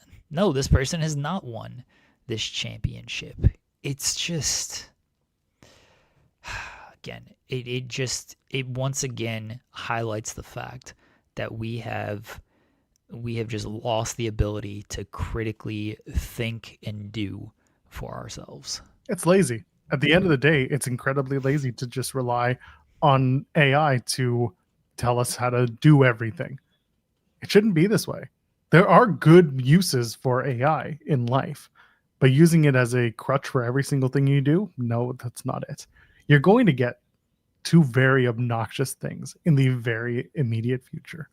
One is the reactions to this story will be people using an AI generative image creator to make a Japanese-inspired Bobby Lashley. That's going to be the thumbnail on a bunch of videos, and they're all going to look similar, and it's just going to prove the points that we're making. And the other thing is, every bad story that pops up in WWE, and there will be several of them, you get the same talking point. Oh, is this AI? This has got to be one of those AI stories. And you know what? Half the time it's probably going to be true, but it's going to be the same people just doing the same tired things over and over again. Ring of Hallucinations wouldn't break AI. We would never use AI. Yeah. We're better than AI. We don't need AI to make crazy shit up. No, I've never once used AI. The only time I can recall, outside of a bit, because we did AI for like the Jey Uso championship and everything. The only time that like I've used AI is to do the captions on the shorts. That saves me a whole lot of time, and it does a good job on that. Truthfully, like it does a pretty good job on doing the captions, and I clean up what I got to clean up, but it does a nice job on that. It can be useful. Like, there are uses to to this technology. That's an example. I know you can use it to like kind of cut out pauses on video, like automatically cut pauses on things. I think that's a useful example of it. There are useful examples of AI, but using it to try to, instead of critically thinking, instead of doing and learning for yourself, is far, like, it's just lazy, like you said, and it completely dumbs us down. And it's just like, oh, let me just put it in ChatGPT. Let me just put it in the AI Photoshop or whatever, Adobe Photoshop. Everybody make sure you use Adobe Photoshop, take a screenshot of the photo and then copy it over and then change the text in Adobe Photoshop. Shout out to you if you get that very timely reference. But we've just lost the ability to think and do for ourselves with this shit. Yeah, Vala pointing out AI as a tool. Use it like a tool, not as a solution. Yeah. And that's exactly it. That's exactly it. And Redmond Survivor makes a good point. So this is why I like apps like Grammarly. They're good. Yeah, I use Grammarly. I guess that's using AI, but I use Grammarly. Yeah, the idea, like, again, AI, again, so there's a difference between like machine learning and AI. There is a difference, but because AI just became the buzzword, everyone uses it as just the catch-all reference. And yes, apps like Grammarly are machine learning based. It's still not perfect, because if you're using the free example, here's a great one. You create your tweet, sentence, whatever, your article, and then Grammarly will give you a bunch of yellow lines and be like, you could do it this way, and then you do it, and then it gives you a bunch of more yellow lines because whatever it just fixed had a bunch of more fixes that it could make. And it's just, again, that's what generative, or at least machine learning, will do. So it's not perfect, but it's a good tool to have for certain uses. There is a use for AI, but yeah, like Adobe. Listen, there are times on our thumbnails, I'm not using AI, but what I'm using is like the content aware edits for some of our backgrounds. So if I got a photo where it's just cropped weirdly and it doesn't fit to what I'm trying to do, then I will use something like a creative, a content aware fill, so that I can take out certain things, whether that's a logo that I want out of the shot, or if it's trying to extend the background of something so that I can center a photo. Those things are useful when you're talking about the use of AI and image generation. But making an entire image or an entire video or an entire book, whatever, using AI language or machine learning is just, it's lazy. It's not the way that this is supposed to be used. It's a tool. Like we just said, like Volab just said, it's a tool. It is not something to be used as a crutch. Yeah. Like, I like Grammarly. I use it. I have the paid version because I do a lot of writing, and so it just makes sense to pay it. I think maybe I wrote that off. I know we had that discussion of like what I've written off and stuff before. Maybe I've written off Grammarly because it's a yearly annual cost, so it's just all right, whatever, $80 for the year, and it's fine. Again, I use it so often, and it is useful. Like, you do get a lot of stuff of, oh, you need to change this word, you need to change this word. It's like, no, but it also does a good job of, like, when you do as much typing as I do, and you do as much typing about the same stuff. You know, I write a lot of John Cena articles. I write a lot of WWE articles, and like it does sort of adapt to how you're writing. And it's like, oh, hey, you typed Montez here with an S. Like, you need to put a Z there. Oh, you should capitalize this because you're trying to say a name. Like, it does start to figure out your writing, and I do find it overall useful. But as one like you've been saying, it's good as a tool. It's good in that sense. It should not influence it. It should not do everything for you. I don't ask the whole Grammarly, hey, write this article for me, and then I will clean it up. That is where people take it and just, instead of doing for themselves, they want AI to do everything. Let me put the prompt in here. Do an article based on this match result, and then AI does it, and then you clean it up. That is where you're using it instead of doing. You're not using it as a tool. You're using it as a solution. Yeah. people who are applying for work right now, maybe they're making cover letters. Many are relying on ChatGPT to create those cover letters. There is a point to which you can use them to create the basis of your cover letter, but you better go in and you better fix it, because a lot of the HR professionals are using the irony is that they're putting it through an AI / machine learning tool to weed out different candidates and find the best ones. But they're also using them to find out who's using ChatGPT and to what extent they're using it to create their cover letters. So you got to be careful of this stuff. There is a point where it's like the two will balance out. There will be a counterbalance, but it's not going to be fast enough on all aspects of job searching in this case, or storytelling. Not everyone notices when someone's releasing like this is what I've seen a lot because I have a kid. Amazon people releasing AI generated coloring books. There are lots of those because they're so easy to just ask for something, spit out a dinosaur, and the dinosaur has 5 legs, but they don't check it. They just do it because nobody's doing the work. So people are just they're manipulating the system for gains. Okay, a 5-year or a 5-leg dinosaur to color is kind of funny though. I mean, listen, if it's free, I'm fine with it. If it's free, that's different, but it's still a waste of water. You're literally killing dinosaurs just to make your dinosaur picture. Come on. Volib sends a super chat, by the way, saying, we work them, the fans. They don't work us. Paul Levesque. Also, the AI storyline was hilariously great. Telling man, Lord Tensai Lashley. That's the story. Yeah. And Lord Tensai Lashley, sure. Why not? Why not? Someone should ask Allen Iverson how he feels about all this. I would love that.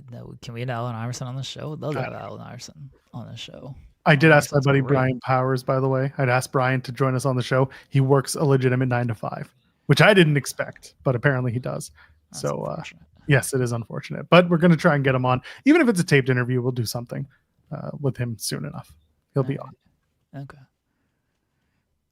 What's next? WrestleDream this weekend. Jeremy, I'm going to do something that I did for All Out. I'm going to call it. If the main event is Hangman and Mimosa Joe, Chris Jericho's coming back. We're going to go to Full Gear. Okay. Chris Jericho. Hangman Adam Page. One last time. I got to prove to you that you don't deserve the title, Hangman. Hangman beats Jericho.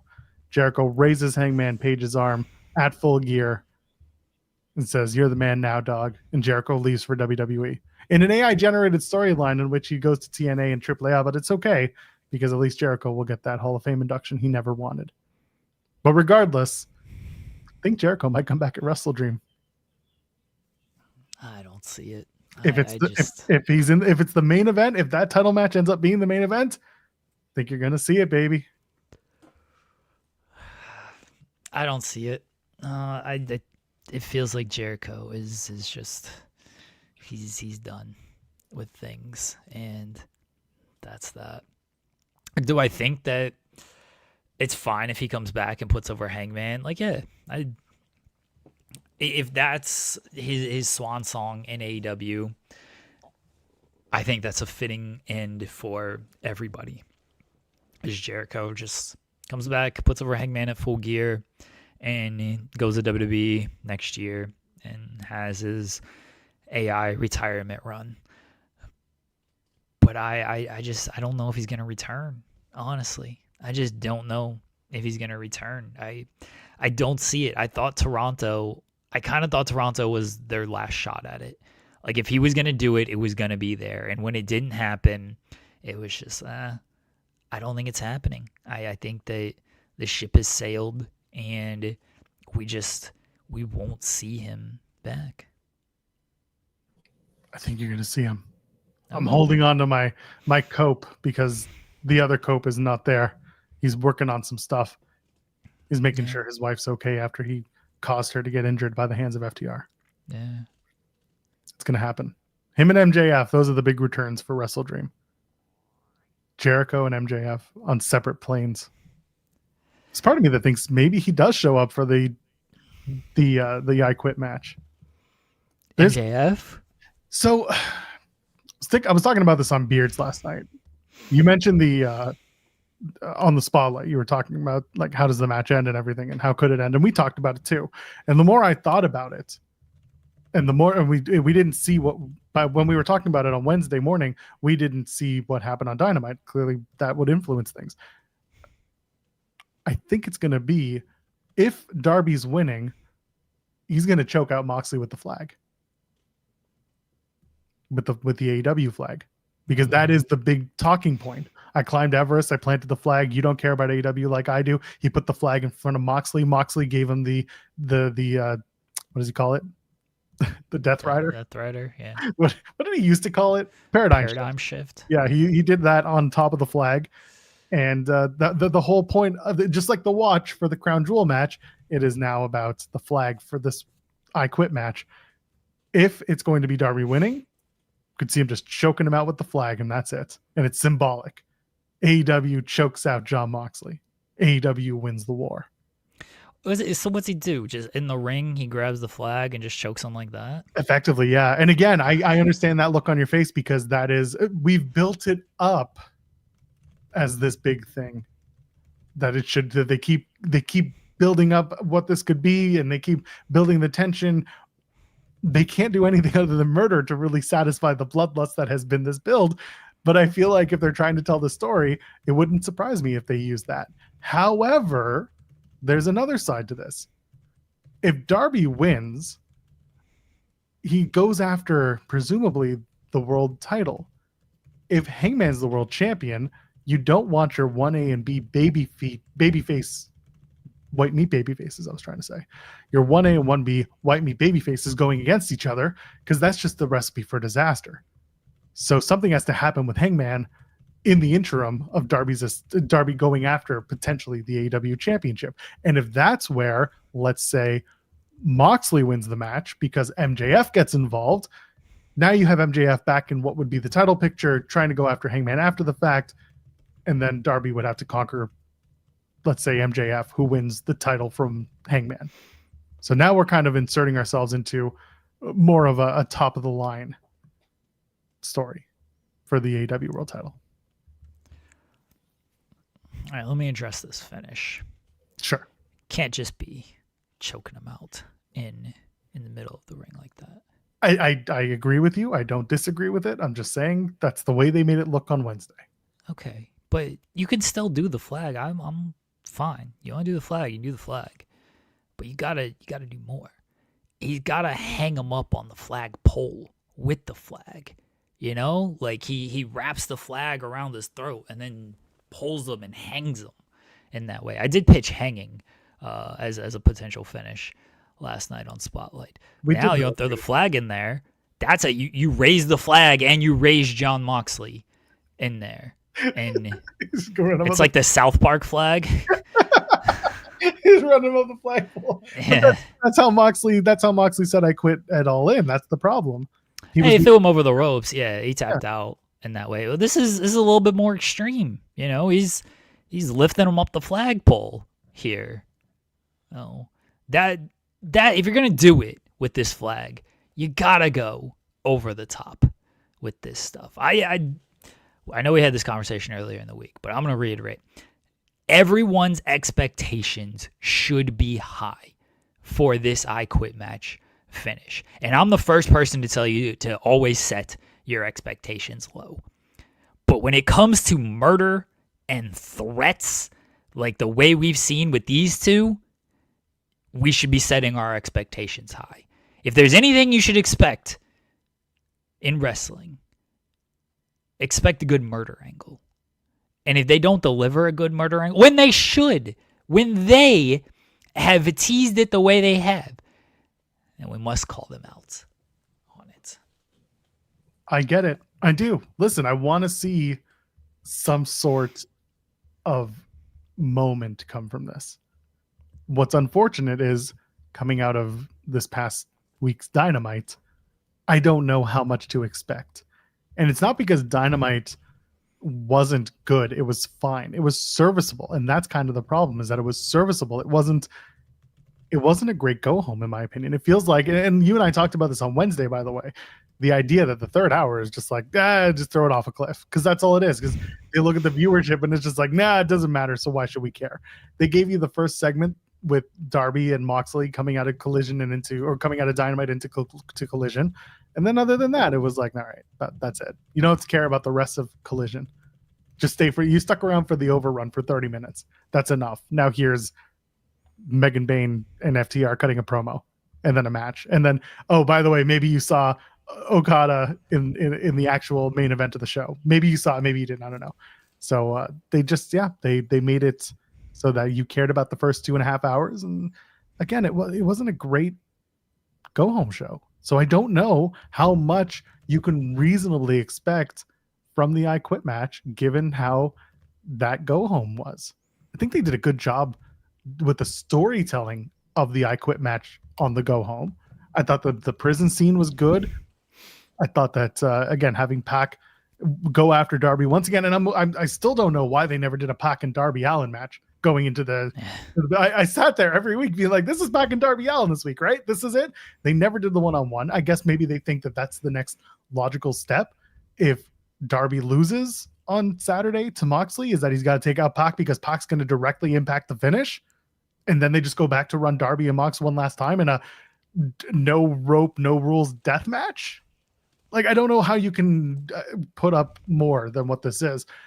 And then they did the stuff in the ring, which at the time I was like, this is very long to get to the point where when Darby was limping out, I thought he was doing the decoy and he was going to come up behind Moxley and beat up Moxley while the rest of the Death Riders are finding out that the decoy is on the stage. But no, then it turned out to be Darby Allin was beat up so bad earlier today that he made it and was still limping into the arena. That was, again, the passage of time made this very weird, because what happened in the jail cell wasn't live at 8:00 or whenever they aired it. It was earlier today.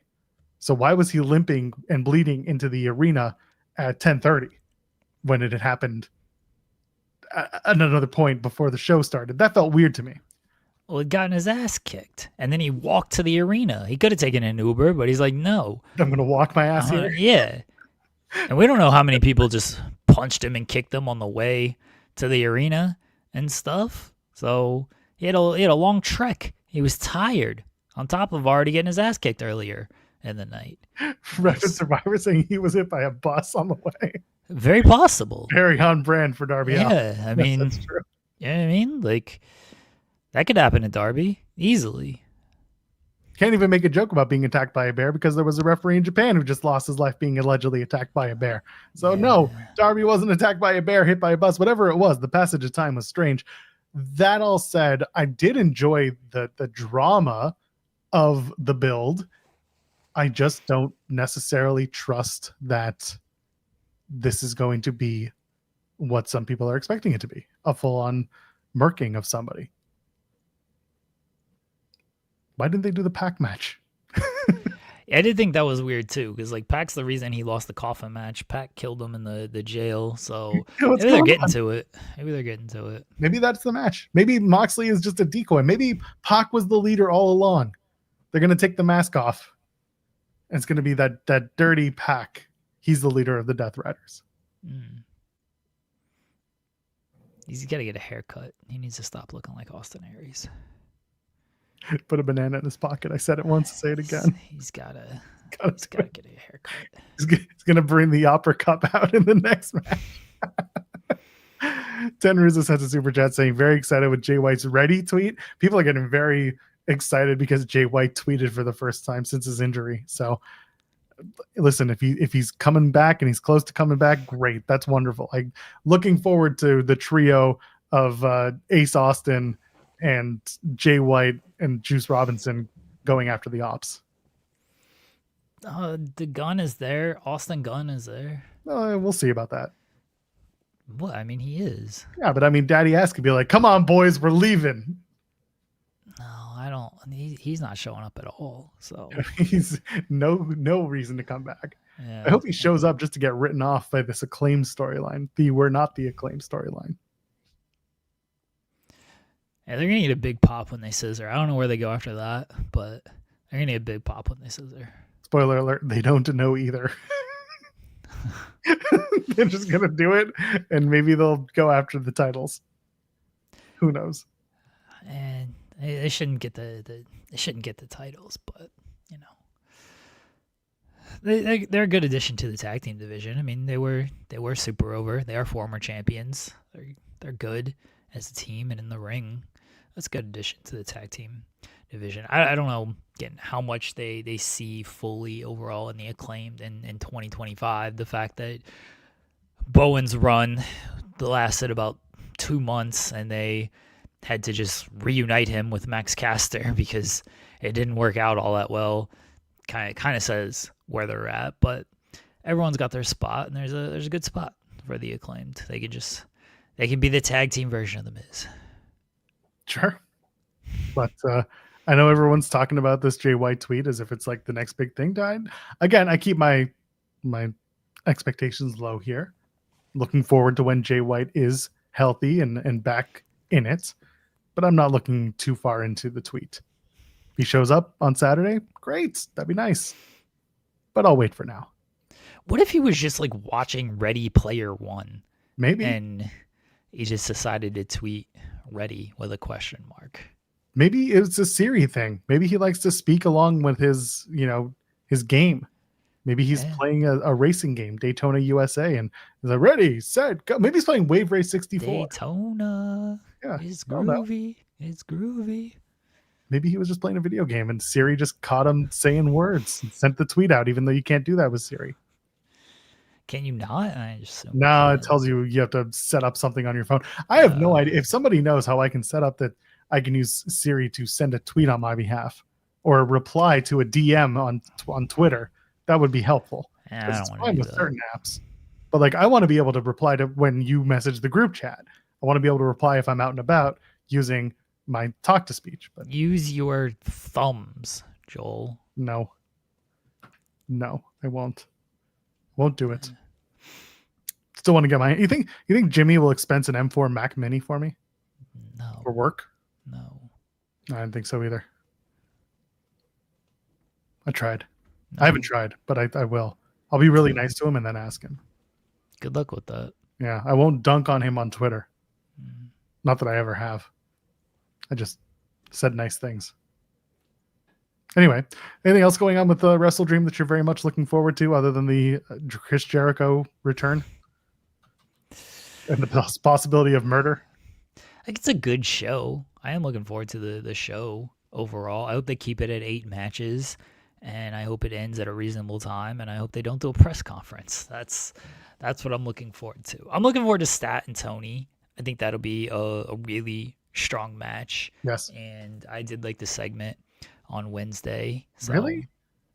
Yeah, it was nice. I hated the dialogue. So I thought it was. You want to talk about ChatGPT written stuff?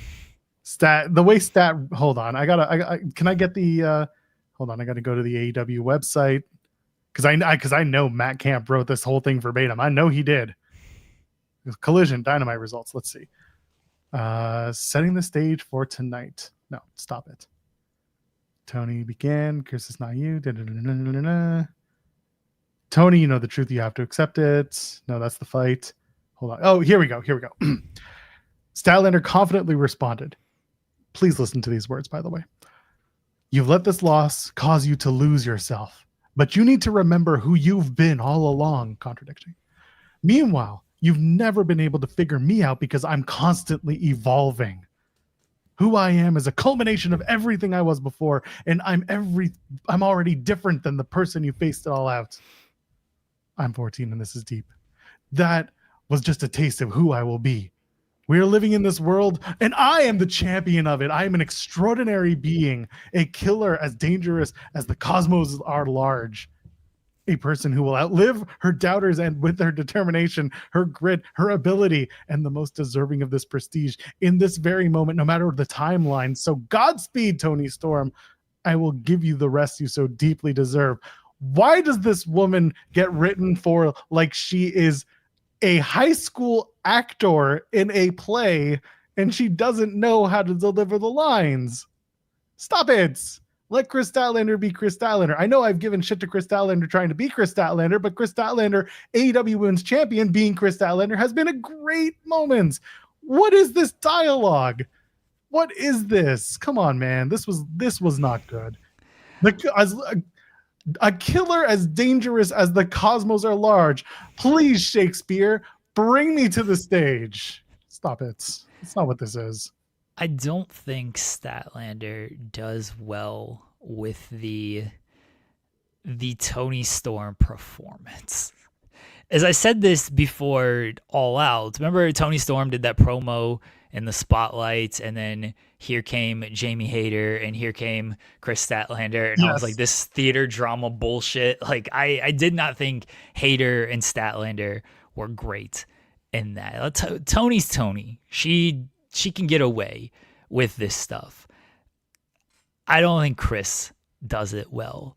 And I can maybe buy that Chris is just doing a bit and trying to almost make fun and get in Tony Storm's head.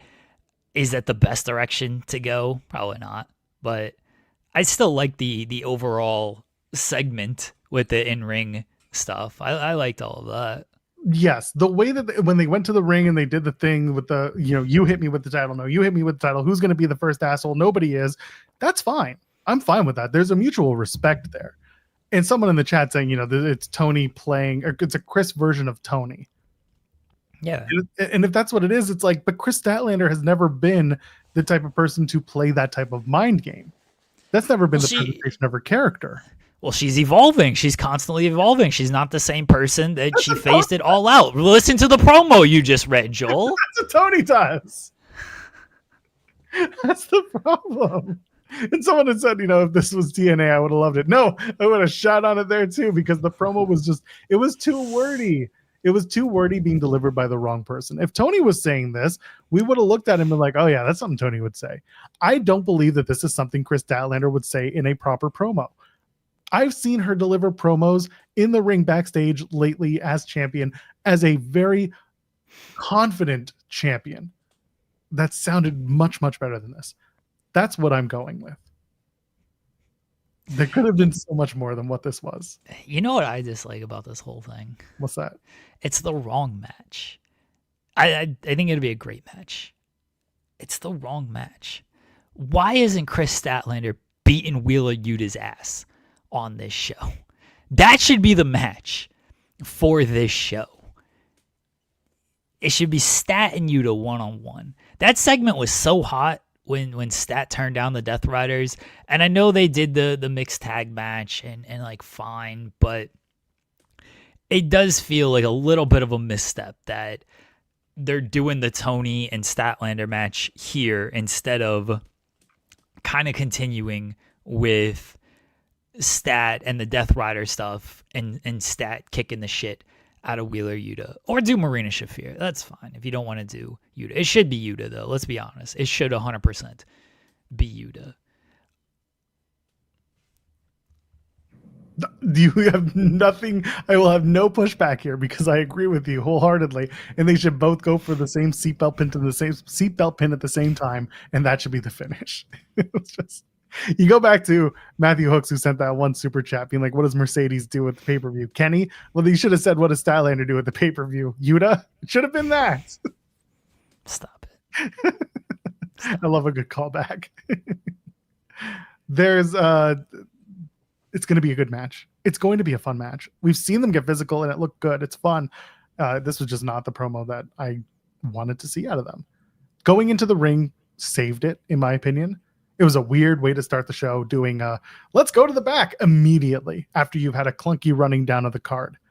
Now it's like, yeah, I talked about that yesterday. Okay. Yeah, I don't like that they're opening with like promo stuff and running down. I don't like the running down the card to open. Yeah, I said this yesterday. Like, this is like when WWE does their arrival stuff. I don't need all of that. I'm watching the show. The wrestler showed up to the wrestling show. Great. You're telling me what's already on the card when I'm tuned in to the show. I probably know what's on the card. You want to tell me what's on the card in the middle of the first match on the little tiny graphic in the corner? Fine. Remind me that it's there. But to open, it feels like such a cold way to open your show. And that's one thing AEW never did. They used to have the hottest opening. They didn't even do the intro. Like, they didn't even do the entrances. Like, let's get right to the ring. Watch the entrances on YouTube if you want to see them. Oh, yeah. But we're going right to the action. And now it feels like they're just opening way too cold with these last couple of weeks. And Wednesday felt like one of their coldest openings in forever because, run down the card and let's do a backstage segment. We're not even going to the ring for a promo. Right? Let's go to Renee with Chris and Tony backstage. So if you're in the crowd, you're sitting there for 10 minutes of like, oh, we haven't seen anything live yet. We've been watching a Videotron this entire time. It's a cold way to open your show. Yeah, imagine if you had GOA and the Hurt Syndicate open that show instead of everything that came before it. That was the first match that people got to see, was that GOA Hurt Syndicate. People would have been absolutely loving singing the Hurt Syndicate theme, singing We Hurt People as the opener. But it did what it did. Oh, I put that up by accident. I think I misclicked. My bad. That's fine. I was like, do you have something to say about Let's Go No, On? no. I was trying to scroll and I clicked. Gotcha. Catching by up. accident. That's all. Yeah. Gotcha. Yeah. So like and so it could have been better. I see SB3. I know you guys mentioned at the end of the show, I heard, because I listened to the last few minutes. I was in the chat. I see SB3 saying the NFL lull is in full effect. And this is an ongoing conversation with all three of us on this show about what happens when we get to the fall to the NFL season and when Tony inevitably gets pulled in many, many different directions. And so the creative takes a bit of a dip, and we start to notice it that you get a 3-hour show and it's already sometimes tough to get through the 2 hours that you've booked. Now you're adding a third, and you don't care about the third hour because you know that from a ratings and statistics standpoint, it doesn't do nearly as well as with the importance of your flagship 2 hours, 2:15. So you put all your eggs into that basket, but that basket's not very solid. It's rough. It's not fun. I think Tailgate Brawl being attached to the pay-per-view is good as a pre-show. I think that is a good idea that should continue. But then trying to figure out what that extra hour that you're contracted to do, trying to figure out what that is, I don't think a third hour onto Wednesday night is the key. But also, I don't work for the networks and I don't do the scheduling. Therefore, I don't know what else could possibly work. And I'm not about to say, hey, make Tailgate Brawl a 2-hour pre-show. I don't want that either. I would rather a hot 1 hour, couple of matches, and just get in, get out, and get people excited for the pay-per-view. So I don't know what the third hour should be if you're doing, or what the fourth hour of programming would be in this case. ROH. Jesus Christ. It's just every week it's just Billy versus Athena and Bandito versus Hechicero, which honestly I think most people will be okay with if it's weekly. ROH is what it should be. They should just, the third hour of, or the do Tailgate Brawl being a 2-hour show, and the first hour is just ROH. That's all. That's what I would do. ROH is on. Did you know that ROH is also ran by AI? You just don't know it yet? I don't think ROH is run by AI. I think ROH is, you mentioned Osimo earlier. I think ROH is run by the Manatees, where they just pick a name out of, all right, who's the Manatee going to pick here? And then the Manatee picks another name, and it's like, that's the match we're booking for this show. That's it. Simpsons did it. Not this one, though. Oh, man, that's the way it should be. It should just be the Manatees booking everything. Why are the Manatees suddenly the ROH World Tag Team Champions? We'd have Manatees in Ring of Hallucinations. Oh, hell yeah. They'd be the announce team. Can they speak? Who cares? Oh, okay. Do you really pay attention to the commentary on a wrestling show? Come on. No, not really. People got mad at me because they're like, how'd you miss the main event announcement during Dynamite? Like, what? I didn't see what it was either. How did I miss? I texted our group chat. I was like, what the fuck is the main event on this show? When they got to Collision, I was like, they've burned through like 3/4 of this card. What are we doing for the main event? Really strange. Yeah, it was like, all right, sure, this trios match, fine. Okay, let's do it. But no, I don't. I listen to commentary more because Bryan Danielson's on it. But otherwise, if he's not speaking, I don't care what these other guys have to say. Yeah. Chat saying manatees can bark. Do they need to speak? Well, it's basically gonna Is be that what the they same do? thing. They Yeah, bark? I guess so. Oh, all right. I'm all about that. I'm all about that magical barking manatee that's gonna run our Ring of Honor show. It's gonna be, you know what it's gonna be? Ian Riccaboni and 2 manatees. Okay. I like Riccaboni. Me too. Yeah. He Happy deserves a manatee. job. Happy manatee. Yeah. Yeah, that's the way the Ring of Honor should be. Yeah. It's Caprice, Ian, and a manatee. The manatee starts doing the willow rap instead. Just the willow wrap. Okay. I like this. Manatee, anything you got to add? It's the only time the manatee actually speaks in full coherent English is when the willow rap happens. And then Johnny TV is now Johnny Manatee.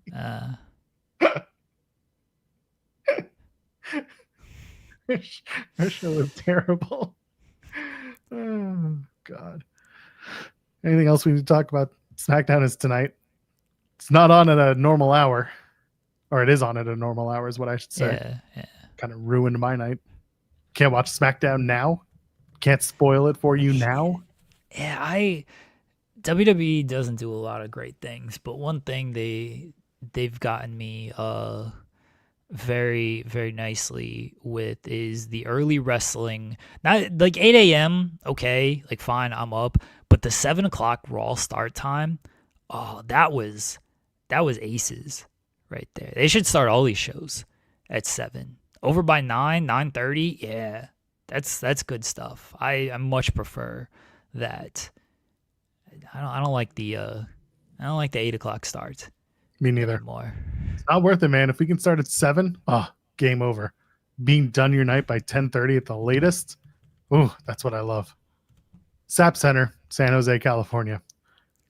Jacob Fatu versus Drew McIntyre. Yeah. Is it going to happen? After the report from Body Slam Plus that Fatu is dealing with a non-wrestling related injury that could keep him out through most of 2026. Guess we'll find out tonight. Tune into SmackDown. Let's see if they run an injury angle off of this, or let's see if he wrestles and continues to wrestle. I think Corey and Cass do a good job, and I'd like to trust the reporting on this. This doesn't feel like something you put out there unless you feel pretty confident in. And yeah, we'll see tonight what happens here. I'd be very unfortunate if Jacob Fatu does miss extended period of time because they botched his whole stuff after the turn. He should have just murdered Solo and moved on. Instead, they did the dumb cage match, and then he didn't even really get like great revenge on them. They cooled him off so much, but one thing they did in bringing him back, putting him in a program with Drew, definitely makes things feel hot because Drew is always presented at the top of the card, and if he was going to beat Drew, then that would have been a good look for him. Now, if he's going to be out, that's unfortunate because they kind of wasted this year with him. Like coming into this year, you thought Jacob was like, oh, this is a guy they can't screw up. Jacob, like they'll get Jacob right. He's got too much charisma. He's too over. He's got too much talent. Oh, they're holding off for the Roman Reigns stuff. They don't want him to interact with Roman Reigns. Maybe that's a big WrestleMania match. It's Jacob and Roman. Like you thought Jacob was going to be a top tier guy in 2026, and they didn't do anything with him. Like he was just existing for this year. They had to put the heat off of him because he got too hot to start. Did he have a match at Mania? No, he helped out with. Didn't he do something on SmackDown? I truly don't remember. Yes, this is why I'm asking. I don't remember him. I definitely don't remember seeing him in a match because I would have remembered like seeing the entrance and being like, oh, that was cool live. He did. He won. He beat LA Knight for the U.S. title. All right. Well, was that then? Yeah. Where was I? Was I getting lunch, dinner? See, the fact that like you don't really remember it says something. But that was the peak of what happened. He did have the match with LA Knight. I was like, now that it's brought to my attention, like it was a fine match. But then the run was whatever. Yeah. And then it was all in service to losing to Solo. And it's like, all right. And then he hadn't done anything. I remember why I don't remember or care about it. It was at that match, possibly during that match, that we found out we weren't going to the post-show presser. And I was trying to find out. And I was trying to push back on WWE, be like, what the fuck is this shit? Yeah, that's what that was. Okay. There you go. He was on the card. I was just looking at like the lineup for the card. I'm like, yeah, that's when that was. Yeah, okay. Well, you have an opportunity here. What's unfortunate is, so they're in San Jose. I'm pretty sure that Fatu is billed from Sacramento, which is pretty close, about 2-hour drive from San Jose. So like you have the opportunity to do two things. One, if it had been Fatu, if this injury thing isn't, let's say it's not real. Let's say for some reason the reporting is inaccurate and this is a moment Fatu's going to win and he's close enough to home that this is a big thing and he beats Drew McIntyre. Great. The other side of it is Drew beating Fatu in San Jose, get the heat on him, heat up Drew a little bit more. Unfortunately, what that means is that you got to deal with Drew being heated up for God knows what, just to lose again, which would be upsetting, especially if we're going to go back to Drew versus, let's say, Cody Rhodes at some Saturday night's main event that's on the horizon. I don't think they're going to put both titles on the line, but I see Cody Rhodes will be on the show tonight. I assume whatever is next for him will be addressed in this show. Jacob Fatu had a stare down with Cody last week. Drew is obviously intertwined with Cody's story for the last God knows how long. If Jacob Fatu's been injured and out, then I can see them just going back to Drew and dealing with what they get to deal with. They can't make Drew a giant loser again. If you're going to put the title on Drew, fine. Like, he should win the title. They just can't have him lose again. They got to figure out what they're doing with Cody because, yeah, he won the title. The Drew feud, he was off TV for the majority of that. The build up to the Rollins stuff was good. Then he lost to Rollins, and now Rollins is out. So you can't like go back to that or anything. SmackDown doesn't have like a ton of contenders either. So they got to pull the trigger. You know what? I think they pull the trigger on the Randy's turn soon. I think they actually do it because they've teased it for so long. They're clearly in a mindset of we need big things to happen. I think the Randy turn happened maybe as soon as tonight. Honestly, I could see them going as soon as tonight because they want to continue this week of, hey, we had a strong SmackDown last week with Zelina and Alistair and the Fireball. Like everyone liked that ending. Everyone liked the ending to Raw with Braun Breaker. Now let's give them something strong here on this SmackDown and let's do Randy, RKO, and Cody. What is the depth chart of baby faces on SmackDown? It's very thin. Cody, Randy, Sammy, Damian Priest. Yeah, those are probably the top four, right? And you're potentially about to turn Randy. Yeah, but what's the depth chart of heels? Drew. I know. I listen. It's thin on both sides. I'm just curious here. You got Jacob as on the babyface side. So, yeah. Although again, I mean, if he's out, then he's out. But Solo at least for right now. Solo Sikoa. Yeah, but I know. Nobody wants him in the main event. Yeah. Listen, you want to bring back Santos Escobar and do something big with him, you put him on one side or the other and commit to it. You want to get your money's worth with this new deal that he allegedly has big money on, then he's the guy. Yeah. He's that. But again, I'm just trying to point out that like there isn't much depth on either side. So turning Randy, like it could work, but then you better start working with other people to build them up. they got to get some heels. Yeah. Because Cody's got nobody. Who is the heel? I mean, we mentioned Drew. Who is like the other heel for Cody to work with? Like, I mean, Alistair? Alistair at least beat Priest. Now it is going to be Alistair. It's almost certainly Alistair. So Alistair going after Cody is almost, it feels inevitable. And what's great is that Alistair now has Zelina Vega, and now you can add Cody Rhodes' secret weapon. I'm not talking about Brandy.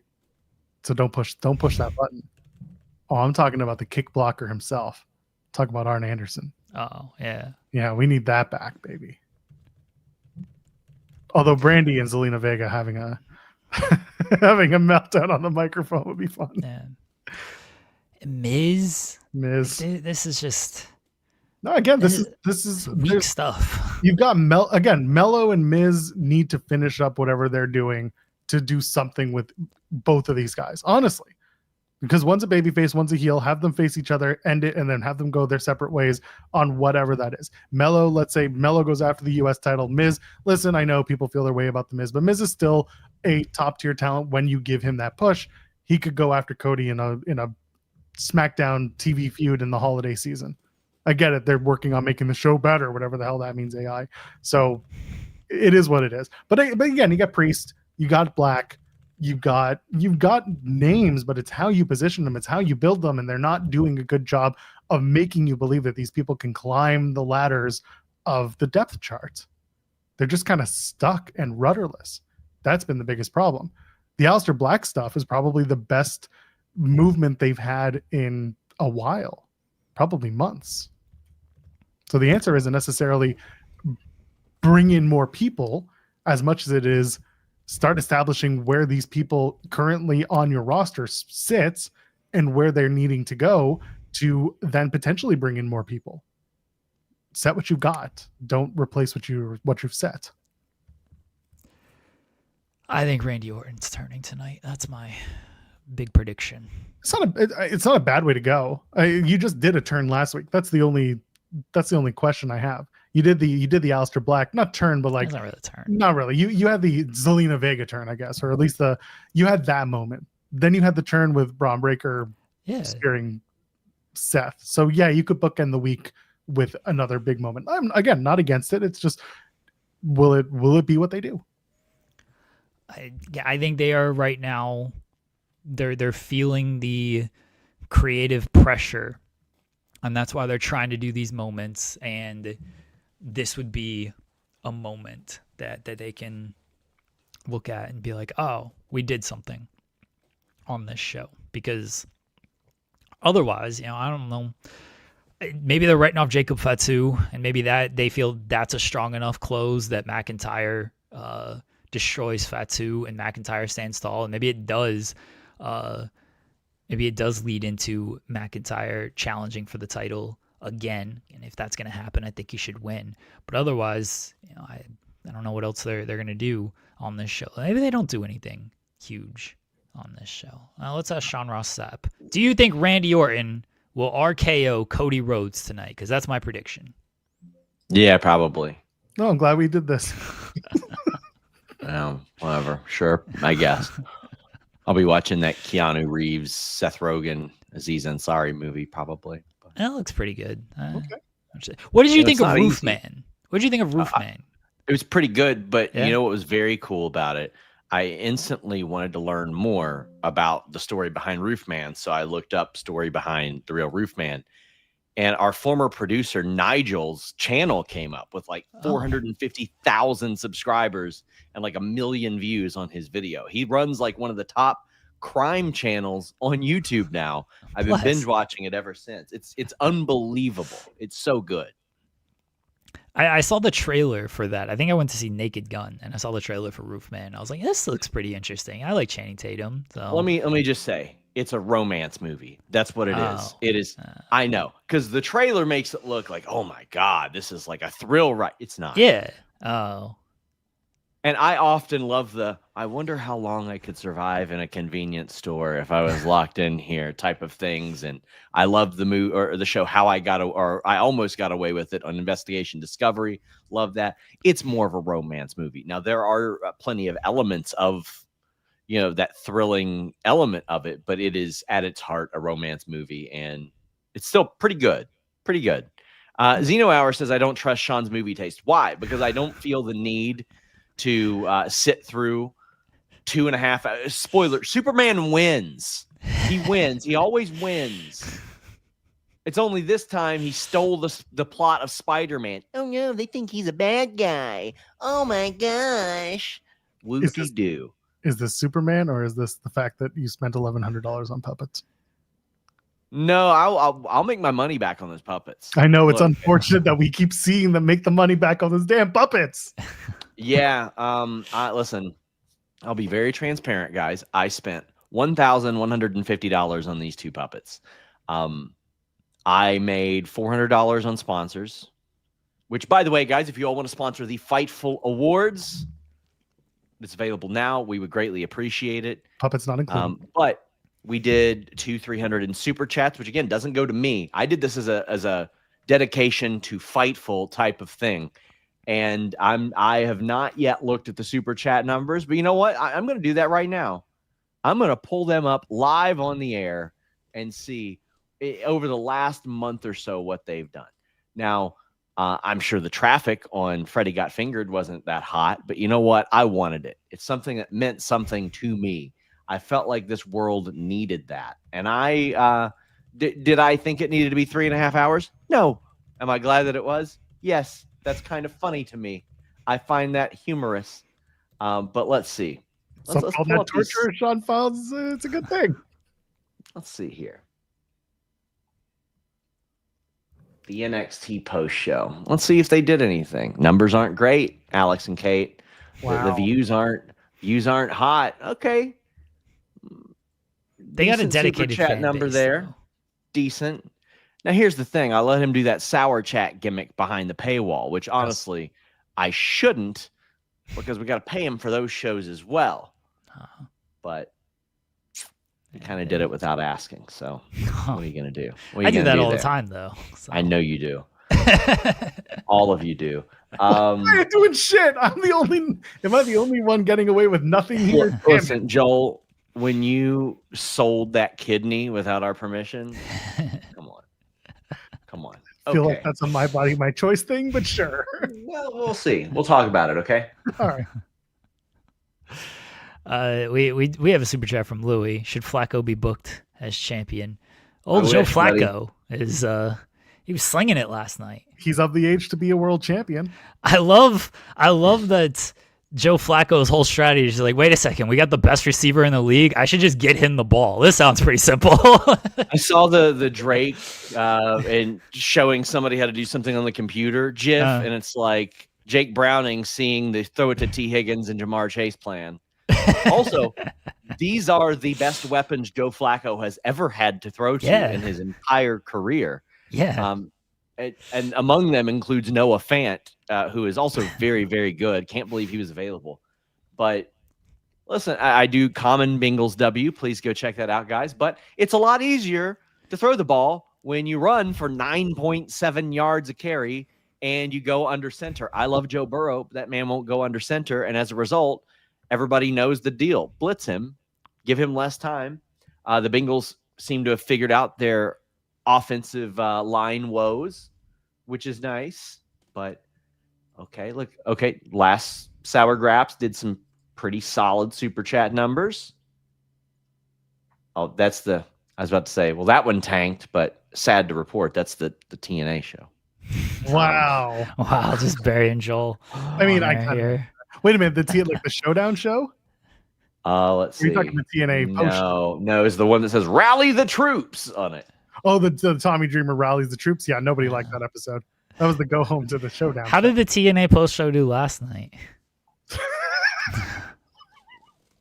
It's interesting.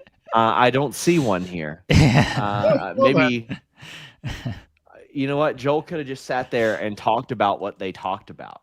Yeah, he tried to do that on this show. He's like, "Oh, this Leon Slater." I was like, "I don't care. I did not watch this." Leon Slater is now canonically an alien in TNA because they AR'd his entrance and exit from the show. That is kind of funny. That is kind of funny. All right, let's see here. Okay, we got a couple more in the puppet era.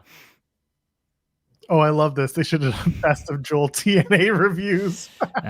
Should have done a clip show on our review show. Listen, they're doing at least $100 in super chats every single week. True. And they got a dedicated fan base, and they're loyal, and they're willing to spend. I respect. Now, Alex at this point is pretty well paid for what he does. Although, you know, when you talk about the hours he puts in, it kind of evens out. It's the Jeremy method. Jeremy gets paid, but Jeremy also puts in a lot of hours for the work that he does. If I got paid by the hour, I don't even know what those numbers No, thank you. would turn out to be. Definitely not by article, buddy. Oh, you paid me by article. I would. I could only work half a month. That'd be great. Then I could take a full month off. Sean said that you know, if the rest of the team doesn't do the numbers that I did, that he's entering them all into the Squid Game. And everyone's like, "Oh, well, we're fucked." And I was like, "I'll take a week off." And Corey was just like, "Well, we're still fucked." I was like, "Yeah, but I actually get a week off, so this still is nice for me." I will say, Corey has been killing it. He's been great, yeah. Shout out to Corey Brennan, who, in addition to helping on our social team, took additional work as a writer. And yeah, damn, Jeremy is salaried. That's not cool, buddy. You should try being a writer and not being salaried about 5 or 6 years ago. Yeah, because I worked for a place that touted itself as the most viewed wrestling website in the world, and I was on food stamps. Yeah, I have no problem with being salaried. I work harder because I'm salaried. I'm like, I gotta justify that I'm making this much money. I don't want to just relax and be like, I get the money regardless. That's bullshit to me. That was my motivation, because when I pitched to this certain place, the amount they could have kept me at, I offered $1,500 a month, and I was working 60 hours a week, selling their sponsors for podcasts, doing their podcast, doing their admin, doing their audio, all that, transcribing their interviews. I was like, just guarantee me this, and they wouldn't do it. Well, the next year they came along after Fightful started and offered me 3 times that to come back. And saying no to that was one of the best decisions I ever made in my life. Big time. Yeah. Do I have a 35-year non-compete? What is my non-compete? You don't have one. We let you. I literally recommended you for a job at Sports Illustrated. Wow. Yeah, I'm excited. Here. I'm excited that basketball season started. I'll get some SI writing again. Yeah, I have a friend who runs a lot of the SI pages, and he's like, "Hey, do you have anybody that can write basketball?" And I was like, "Yeah." And he goes, "Isn't that your top guy? Aren't you worried about him dedicating?" I was like, "I'm not worried about his work ethic. Are you kidding me? No, I want him to make more money." So what the hell? Also, that place that I worked at, wouldn't let me write about wrestling anywhere else or MMA. And then when I wrote about politics and sports somewhere else, they tried to nix that too. Go figure. The person that runs the site that I was, or the other site I was working at, helps run the former place I'm at. I don't know. It's a mess. It's all a cycle. It is a cycle, and I'm not surprised that those people end up running each other's websites. Go figure. But listen, if somebody wants to offer us $15-20 million for Fightful, we'll take the buyout. We'll give our writers a little something, and we'll just literally go start a new thing. I'll ask for a salary at that point, and I'll do a lot more. There you go. He's selling all kinds of organs. Listen, you put me on salary, we'll talk about all the stuff I'll do. Come on, we'll get to it. I'll do it. Tell you everything minus the heart that I don't have. Carrie Bradshaw gets $4.50 per word. That's what I should start charging. Carrie Bradshaw? Yeah. The greatest writer in $4.50 a word? Yeah, that was the bit in Sex and the City. That took a whole lot of dick to get that. Yeah. Yeah, Jeez. That's how she could afford all this stuff. You know how many my Wrestling Inc. articles would be welcome, end of article. And then I would have been overpaid as a result. I was getting $150 to $3 Per article? per article at Wrestling Inc. Yeah. Wow. 5 was a good day. 5 was an exclusive, buddy. There are a lot of people that think I just came out of nowhere. Oh no. Sean put the work in. And I did. yeah, people think that with me as well. They're like, oh, you just started on Fightful and you just... I was writing for Gerwick.net covering UFC Gerwick? 60. Yeah, I wrote for Gerwick. I didn't know that. Oh, yeah.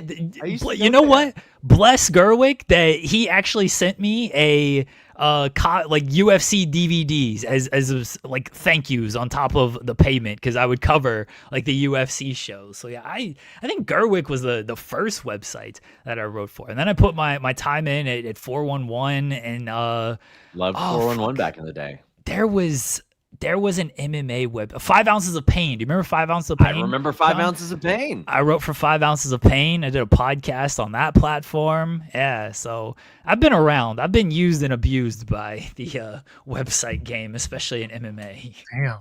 One day I'll write something extensive about it. But like, listen, pay is always in the eye of the beholder, and like, listen, the work that we do is a lot of work. It's not the hardest work, but if you do it the right way, you do it better than everybody else.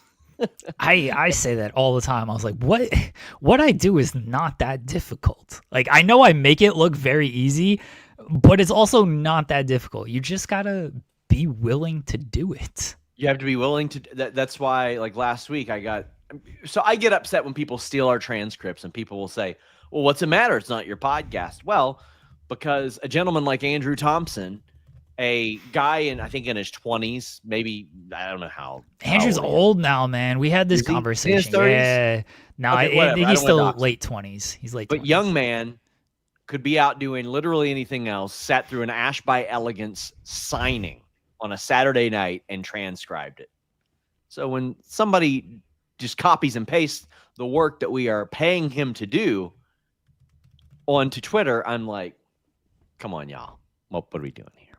It's super frustrating when they do that because the argument is, oh, well, it's not your podcast. Like, yeah, but I just sit through this and then write the words about it. You didn't do any of that. You just changed a couple words because you stole what we wrote, and then we always have ways we can tell too. Yeah, it's very simple. I always encourage our guys, like, they'll try to switch up the little dashes and the commas and stuff. So yeah. There are certain things that we omit that are not important to context unless the context is for our transcript. Yeah. Because there are specific things that I tell our guys, like, we don't write articles on Vince Russo, but Pat Fannin he covered Vince Russo articles at one point, and he goes, you learn which bros are contextual and which ones aren't. And that's like my snakes and sparklers for the transcript. You got to learn which bros are contextual. You got to learn which ums and uhs and listens and ands. And there are certain things that I tell our guys, like, even if they say this, don't start a sentence on this. That we have our ways of telling when somebody uses our transcripts, which is quite honestly a lot. Now, this leads to a broader conversation about platforms these days. And I posted a tweet about it when there was like a fake news thing about X maybe getting rid of monetization. Oh, that was fake? Oh, that's unfortunate. Unfortunately fake. But like, people were like, oh, you're making money off of it. Not that much, buddy. The money that we lose from people engagement farming our shit is way more than anything we could possibly make on X. And here's the reality. X nerfs us because we post links. So as a result, they are pushing WrestleOps. They're pushing these other places that don't post links because they want you to stay on the site. You might say, oh, well, it's okay. You're a respected source. Google will help you. No, Google doesn't help us because Google just shit the entire bed with all original creators because they want to push their AI. Now, Google, the most trusted search engine on the planet, wants AI to be the answer. But who does AI source? Largely YouTube and Quora and Reddit, which, get this, use us as a source. It is Yeah. very frustrating. Even YouTube, they prefer AI slop. Facebook's algorithm is just based on rage bait and AI and fake stuff. Facebook became very baity on purpose, and the reason is, like, for example, I am not a Trump guy. Shocker. But when I log into my Facebook, that's all they will show me is Trump related stuff. Why? Because they want me to comment on it and say, you fucking idiot, and stuff like that. They want me to engage with it. They want to rage bait me. It works. But Reddit, I mentioned you're at the mercy of whatever subreddit your particular niche applies to. So, for example, Squared Circle, that most of those people there hate me. They can't stand me. But their mods have gotten much better at saying you need to link to an original source here, which wasn't the case for years. And I would have people say, well, you should be glad Reddit's giving you exposure. Me and my staff don't get paid off exposure. We don't get paid off of that. We aren't Sportskeeda-ing it. We aren't doing all that. Sportskeeda, who, by the way, just got rid of literally all their original wrestling creators, all of them. Everybody is going to be gone there within a month. So there you go. I don't know. Maybe you'll see one over here. No, okay. I got to train them. Oh, you won't have to train this one. Oh, I know who you're thinking of. And I'm so hold on. Let me just drop this in the private chat real quick.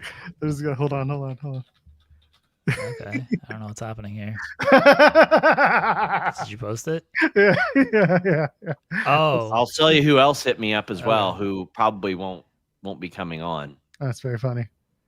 All right. Hold on. But I'll tell you who else also just got the can and will not be coming over. Oh yeah. None of that should be shocking. Oh yeah. Anyway. Oh, all I can say is, hope it was worth it. This is fish oil. It's not drugs. By the way, I was going to say, careful with yourself. Sean, Debunkathon is today. Anything you want to plug on that before we get you? I got a lot. I'm working on an interesting one. The non-competes have some non-competers information out there talking. If I can report this story I'm working on right now, there's an even longer non-compete that's active right now in WWE. Oh, very interesting. Okay. Yeah. Samantha Irvin.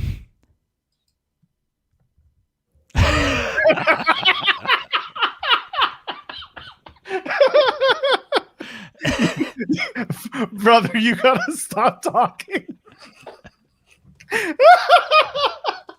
Normally you're just like, it's Monty Brown, it's Sid. Now it's like, whoops. God bless. I had a message in, but my bad.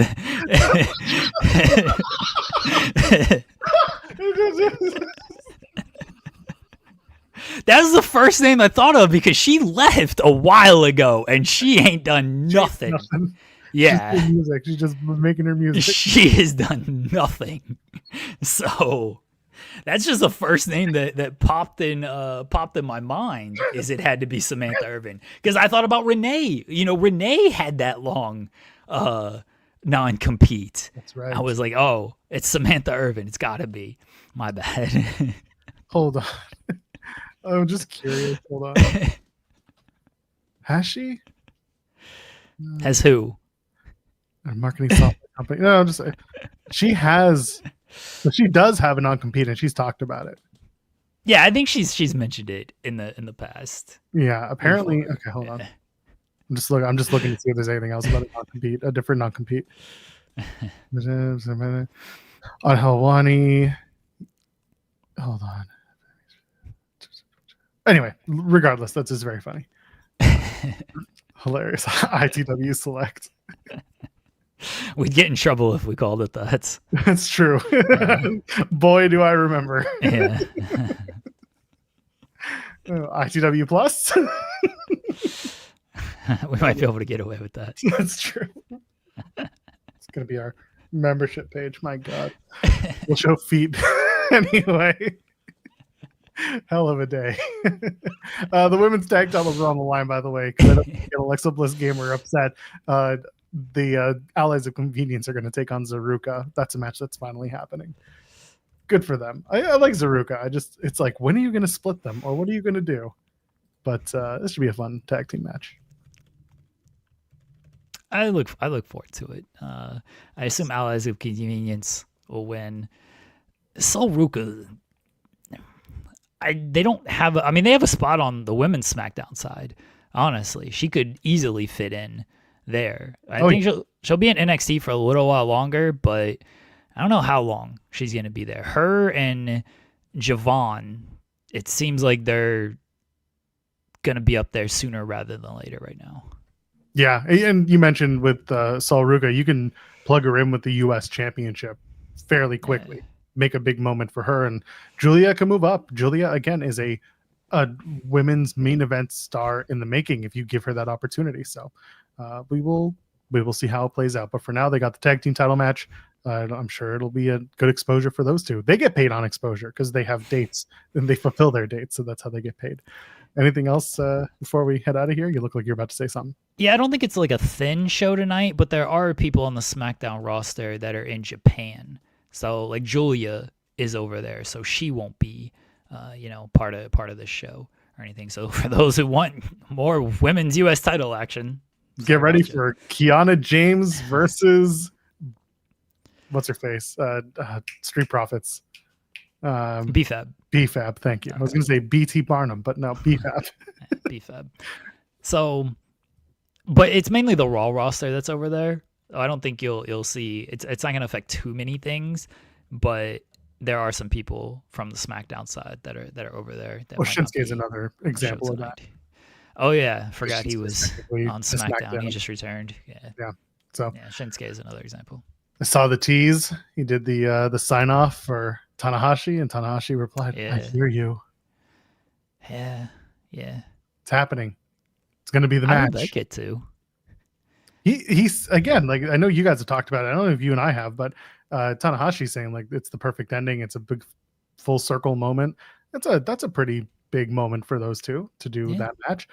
At the same time, it's like, do you want is it a circle, or should it be like a kind of like an S where it's the guy who started with a big match at WrestleDream or in the Tokyo Dome once upon a time is passing the baton to the next person who's going to make a big round to the next person? Like, is it a chain or is it a circle? So we'll see, but I like the idea. We'll see.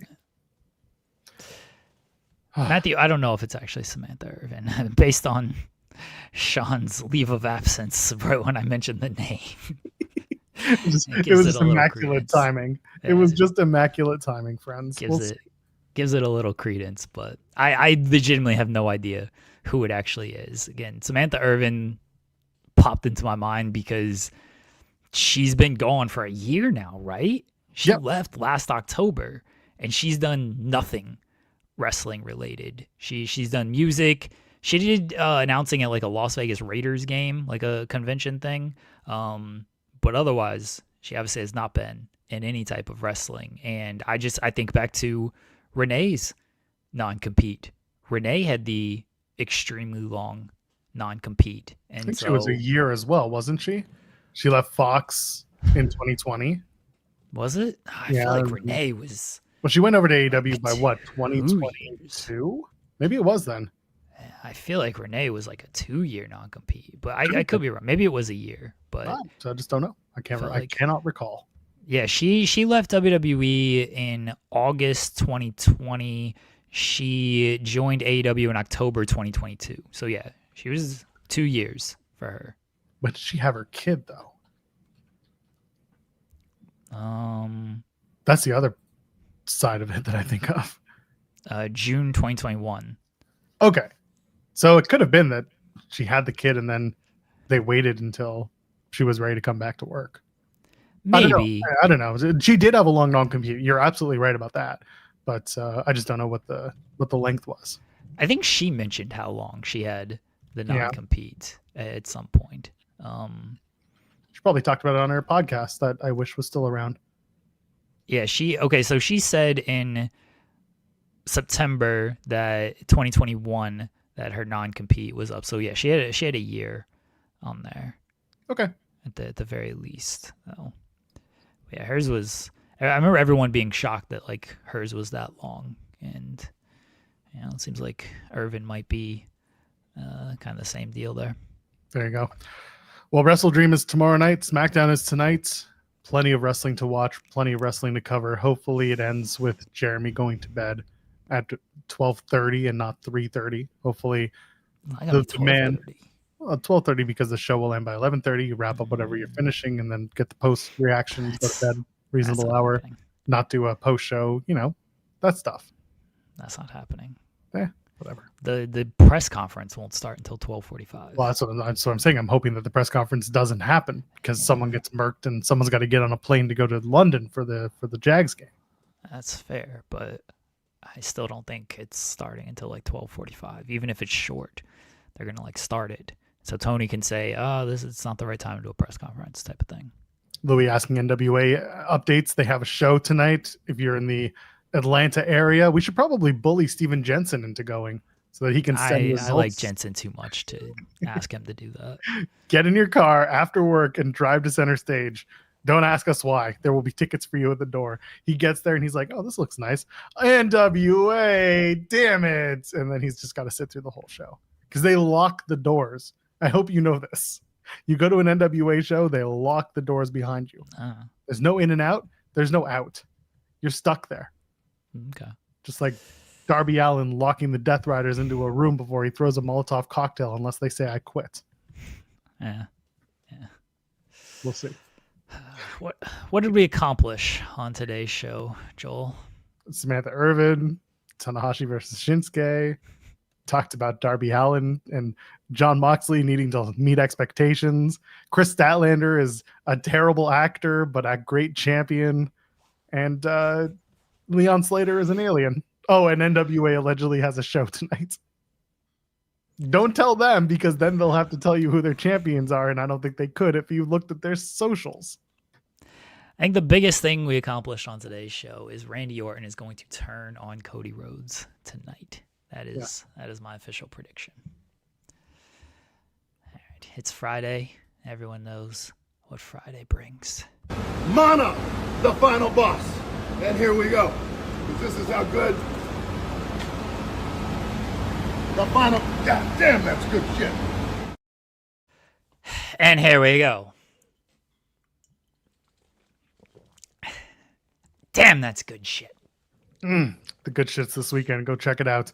Whatever you watch, hope you enjoy it. If you don't watch anything, we're back on Monday to talk about it.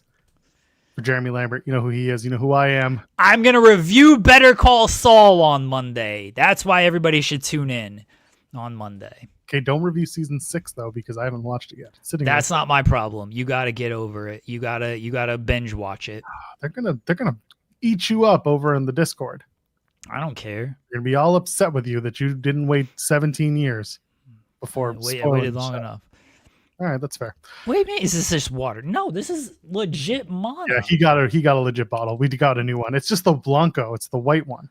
Yeah, it's just the white one. Who is calling me? Oh, Samurai is trying to call me. Oh, no, it's not my mom. If it was my mom, I'd put her on the phone. Hold on. Don't say anything problematic. Yo. You all right? I'm on the air. You're now on the air. Oh, that sounded like an enthusiastic yo. Okay. Should I hang up or should I? What are we doing? We're about to end the show. I don't know. You got any last words for our audience? Shea Gilgeous-Alexander is going back-to-back championships, MVP, scoring titles. Yeah, I agree with all that. Literally everything he did. Everything. Yeah. All right. I'll call you in just a second. All right. Bye. Oh, by the way, the Hurt Syndicate are going to win that Tornado Tag match because Cedric Alexander is finally going to debut for them. Okay. I've watched El Camino, Marky. Yes. I've watched that. Yeah, I watched Breaking Bad, El Camino, and now I got 5 episodes left. So here's the latest update. I thought there were 10 episodes in this season because every other season has 10 episodes. So I'm like, oh, well, of course, this has 10 episodes. There are 13 episodes.